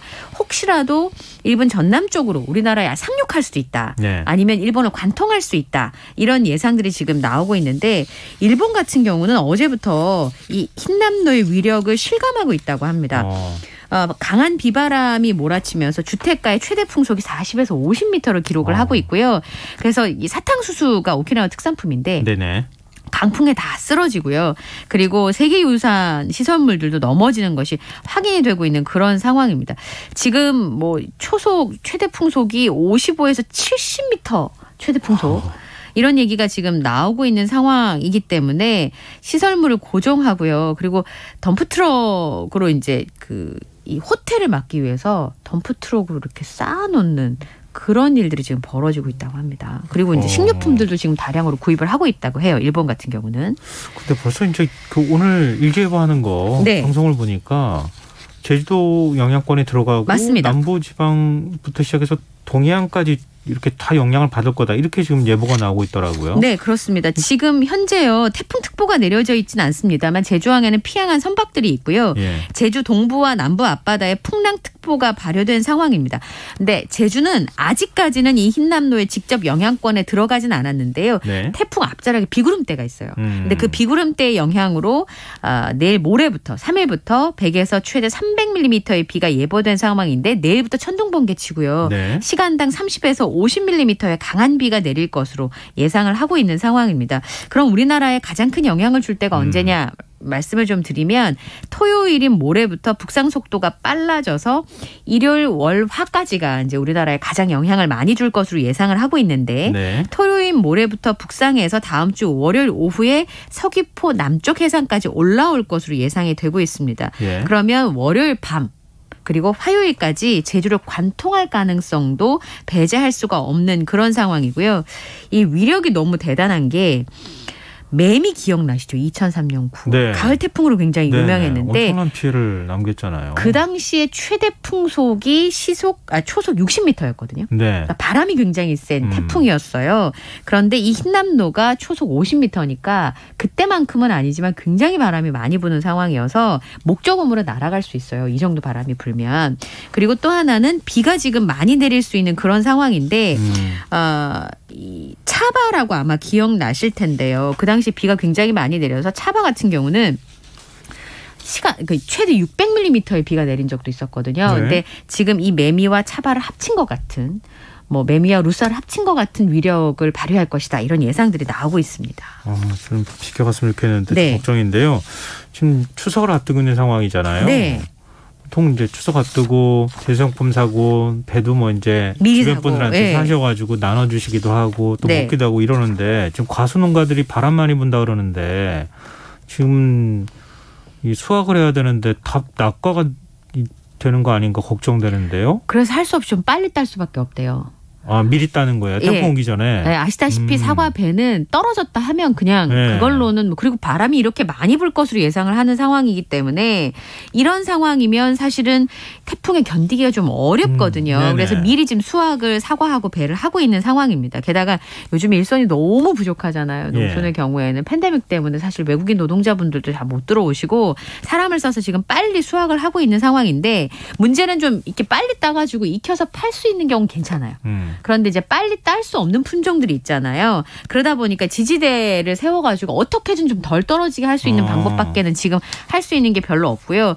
또 하나는 벼 같은 경우는 태풍 지나가서 지금 비도 굉장히 많이 올 것으로 예상을 하고 있거든요. 만약 흰남노가 영향을 준다 그러면 그러면 이제 전남 같은 경우는 직접적인 영향을 받을 수 있는 그런 상황이기 때문에 그러면 벼가 다 쓰러졌다 하면 또 이 농사는 가을에 너무 영향을 많이 받을 밖에 없는 그런 상황이기 때문에 어쨌든 낙과율을 좀 낮추기 위해서는 열매 달린 가지를 좀 묶어주면 어느 정도는 조금 도움을 받을 수 있는 상황이고요. 지금 뭐 건물 지붕이 날아갈 수도 있기 때문에 그 정도 해야 되는 그런 상황이어서 한 해 농사잖아요. 진짜 그렇죠. 1년을 준비한 건데 이게 영향을 받을까 봐 걱정이 좀 돼요. 그리고 지난 폭우로 지금 복구 작업 중인 수해 피해 지역 여기도 걱정이에요.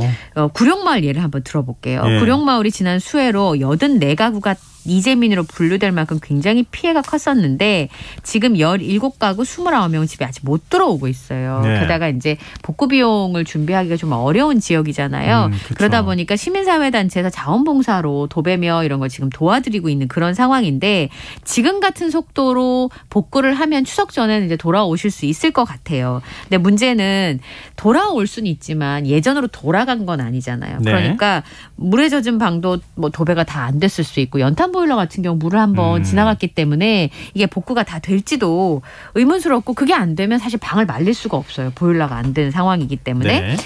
게다가 여기 흰남노가 한반도에 영향을 줘서 비가 만약에 수도권 지역에 좀 내린다고 하면 우려가 좀 커질 수밖에 없는 상황입니다. 아시다시피 재난은 취약계층에게 더 심각한 피해를 줄 수밖에 없는 상황이잖아요. 지금 외부에서 만약 복구를 하려고 그러면 또 문제가 생기면 사람을 써야 되는데 사람의 인건비가 너무 비싸기 때문에 이분들 형편에 또 피해를 입지 않을까. 아직 남은 기간이 조금 있으니까요. 피해 없도록 대비 좀 철저히 하고 그다음에 좀 수해 입은 분들이 또 다른 피해 입지 않도록 뭐 각 지자체에서 좀 비상이 걸려서라도 좀 많은 도움을 주셨으면 좋겠습니다. 지금 여러분께서는 KBS 1라디오 김성환의 시사회와 함께하고 계십니다. 관편수 계속 이어가겠습니다.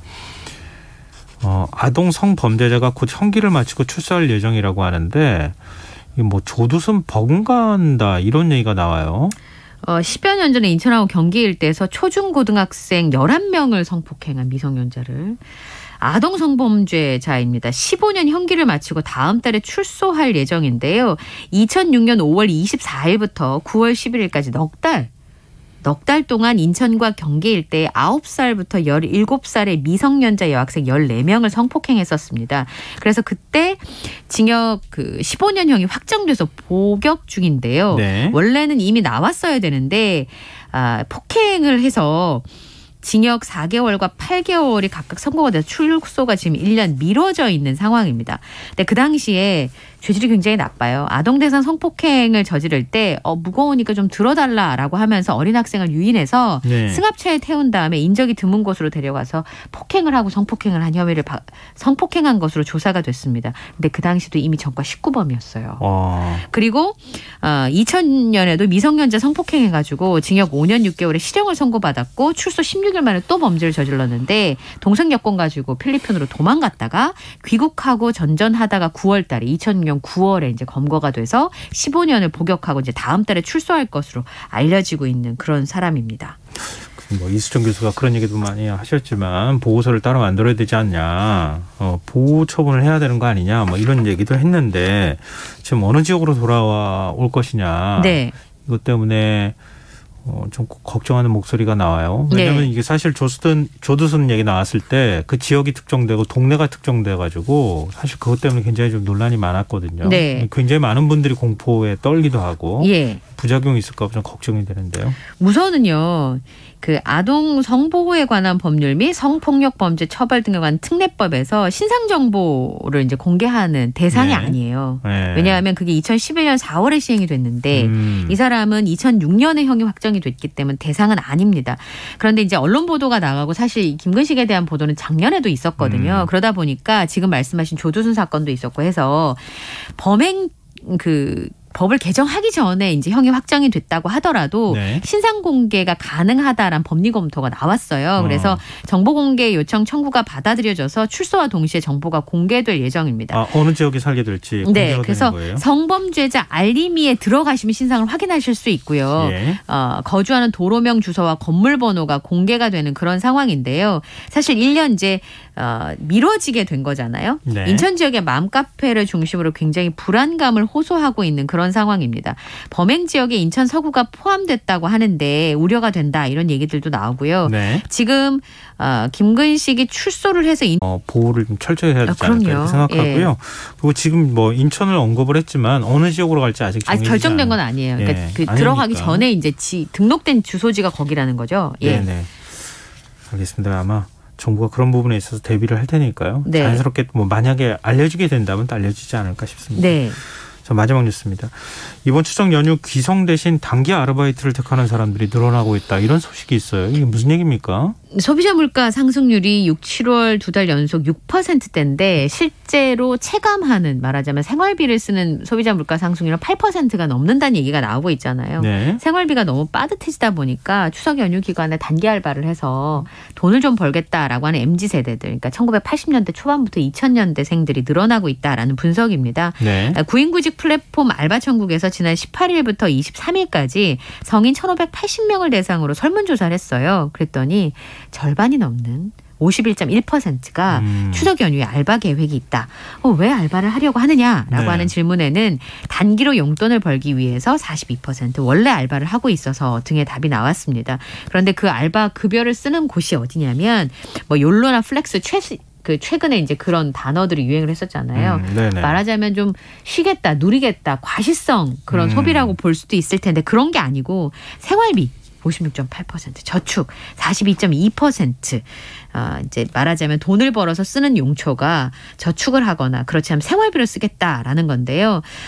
중고거래 플랫폼에 보니까 닷새간 단기 알바 게시글 그 숫자를 좀 세봤더니 네. 그 전주에 38%가 늘어났다는 겁니다. 주로 이제 단기로 펫시터 같은 경우 있잖아요. 반려동물을 돌봐준다든지 네. 아니면 플랫폼 업체에 배달 기사를 한다든지 이렇게 이제 지원자가 많이 몰리고 있고 특히나 반려동물 커뮤니티에는 펫시터 해드리겠다라는 글들이 많이 올라오고 있는데 하루 만에 구인 완료가 되는 그런 일들이 벌어지고 있습니다.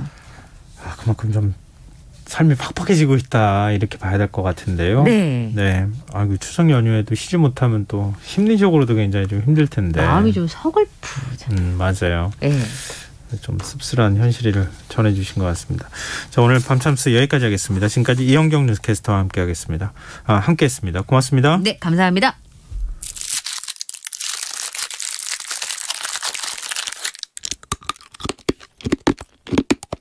잠들기 전 꺼내 먹는 지식알사탕 김성환의 시사야.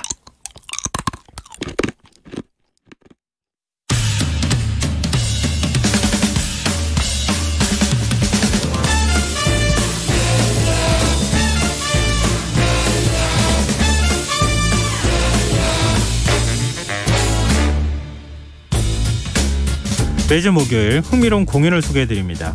일상 속 활력을 찾아내는 시간, 무엇이든 보러 가세요. 공연 제작사 랑 안영수 대표 오늘도 역시 함께하고 있습니다. 안녕하세요. 예, 안녕하셨습니까. 한 주간 어떻게 지내셨어요? 오늘이 9월 1일입니다.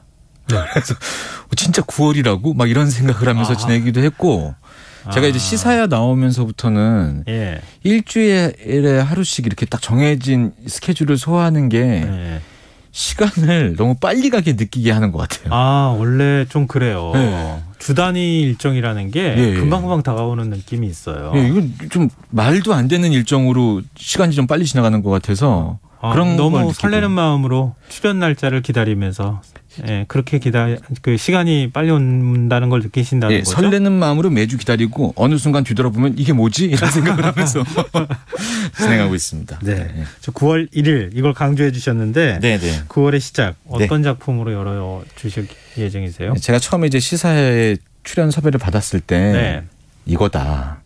더 이상의 공연 홍보는 우리가 원래 알고 있는 툴을 이용해서 하는 것은 한계가 있다. 이런 곳에 나와야 된다. 그 꿈을 실현시키는 순간. 오늘은 제가 하고 있는 공연을 소개해볼 마음으로 그동안에 얼마나 꾹꾹 눌러 넣으셨겠어요. 네. 이제 속에 있었던 마음을 그냥 그대로 드러내는 마음으로 오늘은 다 드러내시면 나왔습니다. 안 되고요. 적당히 절 좀 자제시켜 주십시오. 아니요. 여러 가지 공연들을 소개해 주셨기 때문에 오늘도 네. 그 공연 중에 하나다 이렇게 청취자분들께서 받아들이시면 좋겠고요. 네. 어떤 공연입니까? 제목은 뮤지컬 시데레우스라는 작품이고요. 네네. 이게 그 작은 소극장에서 벌써 이제 3세 번째 공연되는 작품인데 갈릴레오의 이야기를 담은 뮤지컬입니다. 갈릴레오 이야기면은 네. 약간 시대극, 역사극 같은 느낌일 것 같은데요. 네, 뭐 갈릴레오 하면은 뭐 다들 많이 아시겠지만 네. 이탈리아에 있는 그 과학자 뭐 이렇게 생각하실 수도 있고 네. 뭐 그래도 지구는 돈다 네. 이걸로 우리가 보통은 다 알고 그렇죠. 있지 않습니까? 네. 네, 근데 그 작품이고요. 근데 역사극이라고 말씀드리려고 하기에는 실제 역사와는 조금 다른 시간 구성이나 설정을 좀 갖고 있는 부분도 있고, 네, 그렇기 때문에 이제 그 뭐 작가의 상상력을 더해서 지금 시대의 이 이야기로 사람들한테 여러 가지 메시지를 전할 수 있는 작품 이렇게 생각하시면 될 것 같아요. 그래서 왜 얘기가 이렇게 짧죠? 네, 이제 줄거리를 슬슬 길게 얘기하려고 준비하고 있는 중입니다. 그렇군요. 네. 저는 뭔가 이렇게 숨기고 싶은 게 있으신가 그런 생각을 전혀 없고요. 자제하라고 하셔서 어디까지 자제해야 되지라는 생각을 좀 하고 있었습니다. 스토리는 얘기해 주셨대요. 예, 알겠습니다. 그 스토리 이제 시데레우스라는 제목 자체가 사실 이게 뭐지 이렇게 생각하실 수 있잖아요. 네. 근데 그 이제 공연 내용을 말씀드리면은 답이 나와 있는데. 간단히 말씀드리면 갈릴레오가 활동하던 시기 자체가 그 1500년대 후반부터 1600년대까지거든요. 네. 이 시기가 이제 절대 권력이 종교 재판, 종교가 절대 권력이었었던 그런 시대입니다. 네. 예. 당시에는 이제 천동설이 맞다고 이제 사람들이 다 알고 있었고 천동설이라는 것은 태양이 지구 주위를 돈다 이렇게 되는 이야기잖아요. 네.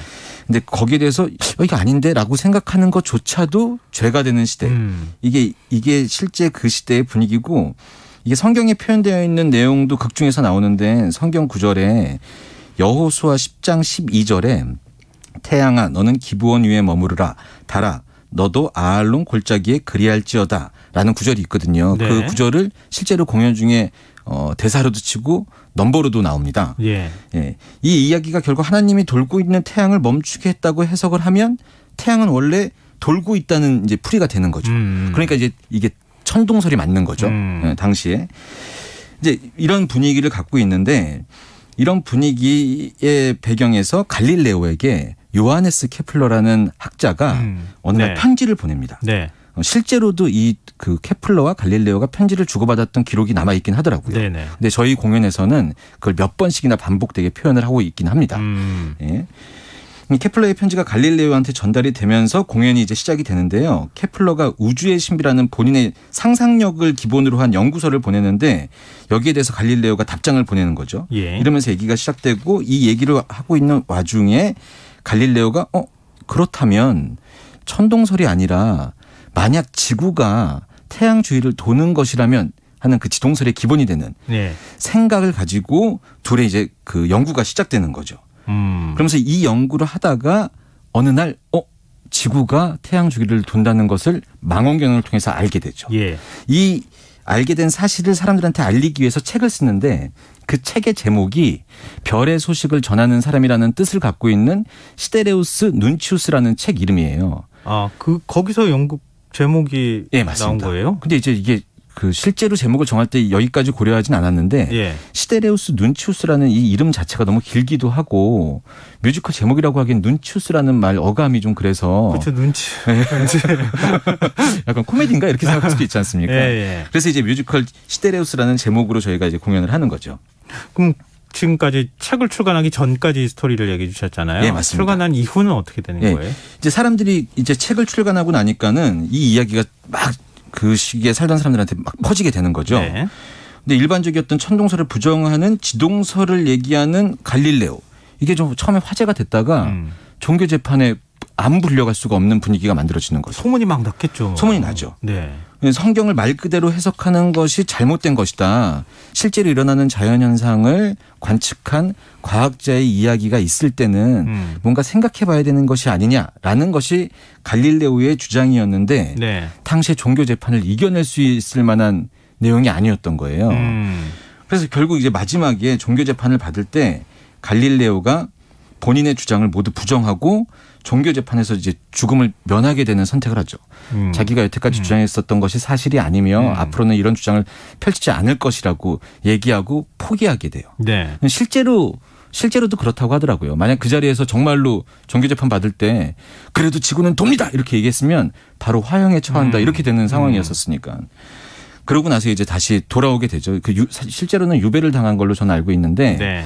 이제 돌아오면서 모든 걸 포기하고 있었는데 갈릴레오의 딸인 마리아가 당시에 이제 그 마리아라는 이제 세례명이 있었는데 마리아가 아버지의 연구를 보고 저는 이런 것을 알았어요 라는 얘기를 해주면서 마지막 희망을 발견하게 되죠. 갈릴레오가. 그러면서 본인이 연구했었던 것이 그렇게 포기할 만한 것이 아니었고 얼마나 가치 있었다는 것을 느끼면서 제가 시사야 처음 나왔을 때 틀어드렸던 끝의 시작이라는 넘버를 부르면서 공연이 마무리가 됩니다. 네. 그리고 이제 맨 마지막에 약간 그 어떤 그 에필로그처럼 네. 케플러 처음에 갈릴레오한테 편지를 보냈던 케플러가 자신이 실패했었던 우주의 신비라는 가설을 아주 쿨하게 틀렸다는 것을 인정하고 새로운 가설을 얘기하면서 케플러 망원경이라는 것을 갖고 나오면서 아무리 힘든 것들이 있어도 인정하고 다시 시작하면 된다는 희망을 주면서 공연이 끝나기 때문에 공연을 본 관객들이 뭔가 묘한 부분에서 희망, 포기하지 말아야지, 네. 밝음, 어떤 이런 것들을 느끼면서 돌아가시고 계십니다. 아니 근데 왜 웃으세요? 아니 역사 스토리를 이렇게 막 역사 선생님처럼 말씀을 해주셔가지고요. 네. 약간 극적인 요소가 좀 떨어지는 느낌도 있었어요. 얘기할 때. 그러세요? 네. 이러면 안 되는데. 참. 네. 근데 뭔가 좀 뭐랄까 극적인 요소라고 제가 말씀드렸잖아요. 네네. 이 영국이라는 게 네. 어느 순간 좀 깜짝 놀라게 하기도 하고. 네. 전혀 생각하지 못했던 걸 얘기하는 순간도 있을 거고 눈물을 쏙 빼놓는 것도 있을 거고 뭔가 이렇게 그런 게 좀 있지 않습니까? 방금 말씀하셨던 세 가지 포인트 다 네. 있는 것 같아요. 놀라게 하는 순간을 말씀드린다고 하면 네. 공연의 마지막 부분에 나와 있는 이 별을 표현하는 조명씬 그리고 케플러라는 등장인물이 살아나라는 넘버를 부를 때 관객석으로 쫙 펴지는 이 별무리 같은 조명신이 있거든요. 그 신을 보고 있으면은 큰 위로를 받으면서 이게 무대 위에서 막 한 무대 장면에 큰 제작비가 들어가는 대형 뮤지컬이 보여주는 그런 느낌 말고 아주 세밀하면서도 세심한 이런 조명 같은 반짝이는 작은 네, 작은 전구 같은 것들인데도 거기서 큰 위로를 받게 되고 거기서 오는 관객들의 어떤 그 충격, 감동 이런 게 굉장히 대단하고요. 또 하나 좀 재미있는 장면은 갈릴레오가 아까 시데레우스 눈치우스라는 그 책자를 만들었다고 말씀드렸잖아요. 네. 근데 이게 돈이 없으니까 출판을 못 하는 거예요. 당시 이탈리아의 큰 명문가가 메디치가라는 곳이 있었습니다. 네. 메디치가에서 투자를 받으면 책을 출판할 수 있는 거죠. 네. 그래서 갈릴레오가 메디치가를 설득해야 되는데 이게 투자 유치를 해야 되는 장면이거든요. 예. 갈릴레오가 그전에는 굉장히 연구도 많이 하고 학자처럼 나오다가 이 유치를 하기 위해서 자기의 책을 팔 수 있게 도와달라는 씬을 만들면서 하는 그 약간 영업하는 씬 같은 게 있거든요. 이 씬을 할 때 뭐 목성의 주위를 도는 4개의 위성이 있다 그러면서 4개의 그 머리에 쓰는 이상한 띠용이라고 저희끼리는 얘기하는데 그럼 이상한 모자 같은 걸 쓰고 거기서 아주 그냥 마치 홈쇼핑에서 무언가를 팔듯이 그렇게 하는 그런 장면인데 재미있는 요소나 그때는 관객들이 굉장히 좋아하고 처음에는 갈릴레오 역할을 맡았던 배우분들이 좀 쑥스러워했었거든요. 네. 지금은 아주 매우 즐기고 있습니다. 그 신이 굉장히 좀 재밌죠. 그러면 우리 이 대목에서 노래 한 곡 들어봐야 되지 않겠습니까? 네. 방금 전에 제가 말씀드렸던 그 케플러의 살아나라는 넘버가 관객들한테 조명이 쫙 올라올 때 감격이 좀 같이 고스란히 전달된다고 말씀드렸는데 네. 이 노래가 주는 힘이 약간 희망 같은 거거든요. 그래서 저 이 시간에 좀 방송 들으시는 분들 요 음악 들으시면서 무슨 일을 생각하고 계셨든 혹시 뭔가 포기하려고 생각하셨던 분들이 계시면 다시 의지를 갖고 어떤 그 계획을 살아내시라고 하는 마음으로 너무 억지 같았나요? 아닙니다. 지금 이 밤에 만약에 별 보실 수 있는 분들이 있으시다면 별 보이더라고요. 그런 거 이렇게 별을 보는 느낌으로 한 번쯤 노래를 같이 들어보시면 어떨까 싶습니다. 자, 듣고 오겠습니다. 네. 선생님은 가끔 생각하지 않나요? 저 멀리 뭐가 보이는지 상상하지 않냐고요. 난 요즘 내 눈앞도 침침해. 저도요. 전 어렸을 때부터 눈이 안 좋았어요. 지금은 안경을 써서 나아졌지만요. 그래서 어릴 적 주로 했던 건 상상이었어요. 아무리 깜빡여도 안개 낀 풍경 속에 조금씩 찾아오는 궁금증. 먼지를 털어내듯 현실을 지워내면 조금씩 차오르는 상상들. 차가운 우주 위를 헤엄치며 모험을 시작하는 새하얀 꽃단대. 부신 빛들을 견디고 풍성한 별들을 지나서 끝없는 항해를 할 거야. 말도 안 되는 일이라도 말도 안 되는 꿈이라도 펼쳐진 여백 속에 상상들을 그리며 멈춰진 어둠도 하나 둘 살아나. 글쎄, 그거 그냥 상상일 뿐이야. 상상이면 어때요? 재밌을 것 같지 않아요? 움직이는 달 위에서 우릴 바라보는 우주를 여행하는 낯선 사람들. 바다로 그림을 그리고 별들의 소리를 들으며 상상할 거야 다른 우주를. 말도 안 되는 일이라도 말도 안 되는 꿈이라도 펼쳐진 여백 속에 상상들을 그리며 멈춰진 어둠도 하나 둘 살아나. 틀렸다 해도 상관없어. 알 수 없기에 상상할 수 있어. 이해할 수 없다며 외면받고 모두가 등 돌려도 말도 안 되는 일이라도 말도 안 되는 꿈이라도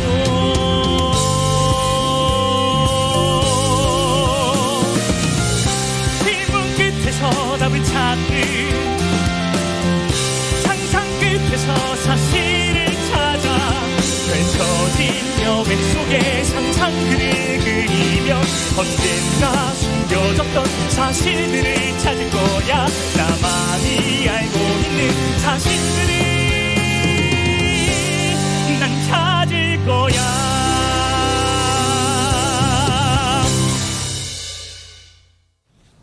뮤지컬 시데레우스 OST 살아나 기세종 배우의 목소리로 들어봤습니다. 근데 기세종 배우 저는 잘 모르거든요. 사실 솔직히 모르는데 굉장히 건전한 청년 같은 느낌이에요. 실제로도 그렇습니다. 그래요? 실제로도 그렇고 평소에 말할 때도 그렇고 굉장히 건전한 청년의 모습을 갖고 있고 게다가 약간 그 운동까지 해갖고 체격도 굉장히 좋아요.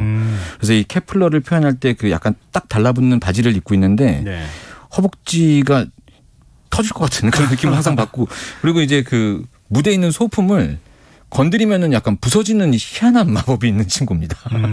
그렇군요. 네. 그리고 그 기세종 배우가 이 공연장 무대에서 노래를 저 밝은 음색으로 좀 부르게 되면 약간 정말 희망적인 메시지가 좀 전달이 잘 되는 것 같아서. 목소리가 그런 느낌이에요. 네.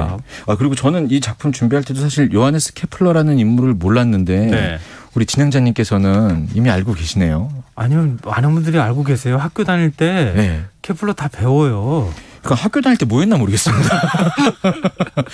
그래서 맨 마지막 장면에 그 케플러가 실제로 현재까지 나와 있는 그 모든 그 행성은 타원형으로 돈다는 가설을 얘기하고 실제 케플러 망원경을 끌고 나오면서 가지고 나오면서 또 다른 어떤 시작 이런 것들을 좀 알려주는 메시지가 좀 있죠.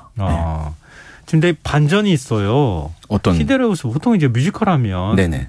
굉장히 출연진도 많고 노래 부르면 확 하면서 웅장하게 한 10명씩 막 20명씩 떼창 막 하고 그럼 막 가슴 벅차오르고 그런 그렇죠. 느낌인데 3인극이라고요? 네. 이게 제가 방금 전에 줄거리 말씀드리면서 드렸지만 케플러와 갈릴레오의 편지를 시작으로 나오거든요. 그래서 거의 모든 장면을 그 2인극처럼 구성을 하는데 여기에 갈릴레오의 딸 마리아가 등장해서 3인극으로 표현이 되죠. 네. 이 마리아와 갈릴레오는 사실은 실제로 나와 있는 책이나 이런 걸 보면 굉장히 돈독한 사이였다고 나오는데 이 극에서는 마리아가 당시의 어떤 시대를 그 상징하는 그 인물로도 좀 표현이 되기도 하고 마리아가 어렸을 때부터 항상 우주에만 빠져 있는 아버지를 좀 섭섭해하는 장면도 있는데 맨 마지막에 결국 갈릴레오에게 마지막까지 포기하지 말라는 희망을 주는 것도 마리아고 마리아에게 갈릴레오가 아버지로서 따뜻하게 보여주는 모습도 보여주면서 좀 이렇게 그 어떤 따뜻한 느낌도 표현하는 마리아가 굉장히 중요한 역할을 합니다. 그런데 3인극으로 공연하는 것이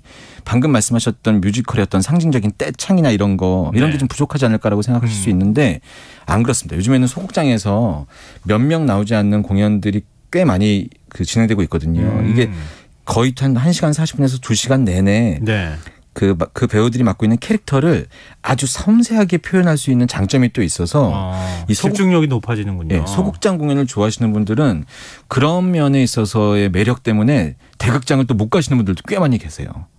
배우의 숨소리까지 느낄 수 있는데 대극장 가면은 사실 좀 멀리서 보게 되잖아요. 대극장에서는 그 형체만 바라보면서 어떤 분위기만 느낄 수 있을 때가 꽤 있는데 소극장의 매력이 이런 것들이고 대극장에서는 요즘에는 워낙 자본력도 많이 투자가 되고 하니까 무대 메커니즘이나 이런 것들이 좀 화려해야 될 텐데 소극장에서는 아이디어 같은 것들로 공연을 좀 표현할 때가 있거든요. 실제로 지금 이거 예를 들면 뭐 천체 관측한다거나 이런 것들 표현하는 것도 다 그런 것이 하나하나씩 좀 아주 작은 소품으로 전부 신경 쓰셔야 되는 거잖아요. 제가 지금 방송을 하다 보니까 우리 진행자님이 보지 않으셨는데도 무대를 볼 수 있는 어떤 능력이 생기신 것 같아요. 왜냐하면 작은 무대에 양쪽에 왼쪽 오른쪽에서 갈릴레오와 케플러의 책상만 있고 가운데 원형으로 살짝 경사진 무대가 있습니다. 그리고 그 뒤로는 그 눈 모양의 그 배경이 있어요. 근데 거기를 영상으로 활용하고 바닥에 있는 살짝 기울어진 원형의 무대에다가도 영상을 쏴서 어느 순간 그들의 책상에서 연구하는 방이었다가 어느 순간 조명으로 밤하늘의 우주를 바로 만들어버리는 이런 마법 같은 일들이 벌어지죠. 근데 이게 실제로 마법같이 확 바뀌는 거 영화처럼 바뀌는 건 아니지만 공연을 보고 있으면 드라마랑 같이 함께 무대를 보고 있으면 이게 우주구나 이런 생각이 듭니다. 아니 원래 사람은요 그 얘기 하잖아요. 되게 시야가 좁아져요. 좁아지고 이게 현실이 아니야라고 생각하지만 그러면서 현실로 믿거든요. 영국은 이거 우주 아니야. 이거 다 가짜야 이렇게 생각하지만 실제로 거기에 심취하면 그게 진짜 천체라고 믿게 되는 거니까. 그렇죠. 요즘에 밤하늘의 별 무수히 많은 별 보기 힘들지 않습니까? 공연장에 오셔서 느끼시면 별무리를 만나실 수 있습니다. 자, 뭐 뮤지컬 하면 또 노래잖아요. 노래의 어떤 매력 이런 것들도 꽤 있을 것 같은데요. 네, 맞습니다. 이제 그 갈릴레오랑 케플러 그리고 저 마리아가 부르는 넘버들이 굉장히 많이 있는데 아까 말씀드렸던 것처럼 그 갈릴레오가 메디치가를 설득하기 위해서 불렀었던 재미있는 넘버도 있고 방금 들으셨던 케플러의 어떤 그 희망적인 넘버도 있고 그런데 이 뮤지컬 하면은 그 넘버 하나가 큰 박수를 받을 만한 넘버들이 좀 배치되어 있는 것이 어떤 작업을 만드는 사람들한테 필요한 숙제이기도 하거든요. 제가 이 시사에 가장 그 처음에 섭외됐을 때 틀어드렸던 음악인 끝의 시작이라는 넘버가 바로 그런 넘버인데 갈릴레오가 그 감정적으로 많이 다치고 포기하고 한 다음에 마리아한테 위로를 받은 다음에 마지막에 넘버를 불렀을 때 마치 관객들도 서로 다 이미 약속이 된 것처럼 다른 장면에서는 음악이 끝나도 박수가 안 나고 그 드라마의 흐름 때문에 그러다가 이 끝의 시작을 부르고 나면 당신을 응원합니다. 뭐 이런 마음으로 박수가 쫙 나오는데 뮤지컬의 음악들 이런 색깔이 물씬 묻어나 있는 소극장 뮤지컬이 바로 이 시데레우스가 아닌가 싶습니다.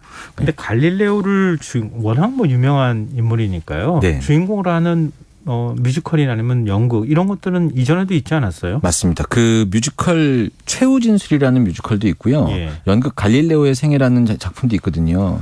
아마 갈릴레오라는 인물 자체가 실제로도 당시에 그 언변도 굉장히 뛰어나고 모든 면의 다방면의 능력들이 있어서 대단한 그 인물이었는데 천재죠, 천재. 어느 순간 그 천재적인 능력 때문에 종교 재판을 받고 모든 게 다 포기되는 상황까지 간 것이잖아요. 네네. 아마 이 사람의 이 스토리 자체가 무대화할 수 있을 만한 그 여러 가지 요소가 있기 때문에 그런 것이 아닌가 싶고 우리한테 많이 알려져 있지 않은 그 가족사도 그렇고 이런 것들 때문에 그런 거가 아닌가 싶고요. 최후진술이라는 작품도 갈릴레오와 윌리엄 셰익스피어 네. 이 둘을 연결한 공연이에요. 또 이것도 굉장히 대단한 상상력으로 만들어진 공연이죠. 그러네요. 어쩌면 대학로에서 하는 이 소극장 공연들에 많은 소재로 쓰이고 있는 것이 위인들이거든요. 예. 위인들의 생애를 우리가 알고 있는 뭐 대단했다 이런 이야기 말고 그 아픔을 좀 건드리면서 도드라지게 좀 보여주면서 지금 시대를 살고 있는 사람들한테 힘드세요? 하지만 이런 희망을 가지세요라는 메시지. 이게 굉장히 어떻게 보면은 뻔한 메시지인데 위로 받고 싶잖아요. 네네. 예, 이런 위로를 아주 따뜻하게 해줄 수 있는 곳이 바로 대학로에 있는 소극장들이 아닌가 싶습니다. 예. 그러니까 우리가 뭐 그렇잖아요. 매번마다 드라마 뭐 몇십 개씩 만들어가지고 하고 그러는데 네. 다 봐도 다르잖아요. 예. 인생이 다 똑같은 것 같은데 다 다르잖아요. 예. 연극도 다 마찬가지인 것 같아요. 뮤지컬도 그런 것 같고요. 들으시는 분들 공연장 오셔서 위로받고 돌아가셨으면 좋겠습니다. 네, 알겠습니다. 예. 오늘 제작하신 공연이라서 조심스럽게 얘기해 주셨는데 네. 지금 굉장히 흥미롭게 들었습니다. 얘기하고 싶은 것은 네. 꼭 보러 오셨으면 좋겠다는 얘기입니다. 네, 알겠습니다. 무엇이든 보러 가세요. 랑 안영수 대표 함께했습니다. 고맙습니다. 감사합니다. 김성환의 시사회 오늘 순서 여기서 마칩니다. 모바일 쿠폰 당첨자는 홈페이지 공지사항에서 확인하실 수 있습니다. 편안한 밤 되십시오.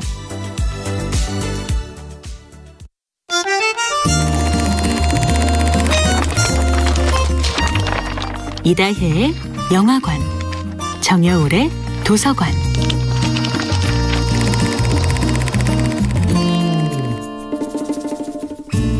안녕하세요. 여러분과 아름답고 풍요로운 책 이야기를 나누고 있는 작가 정여울입니다. 이번 주에 함께하는 작품은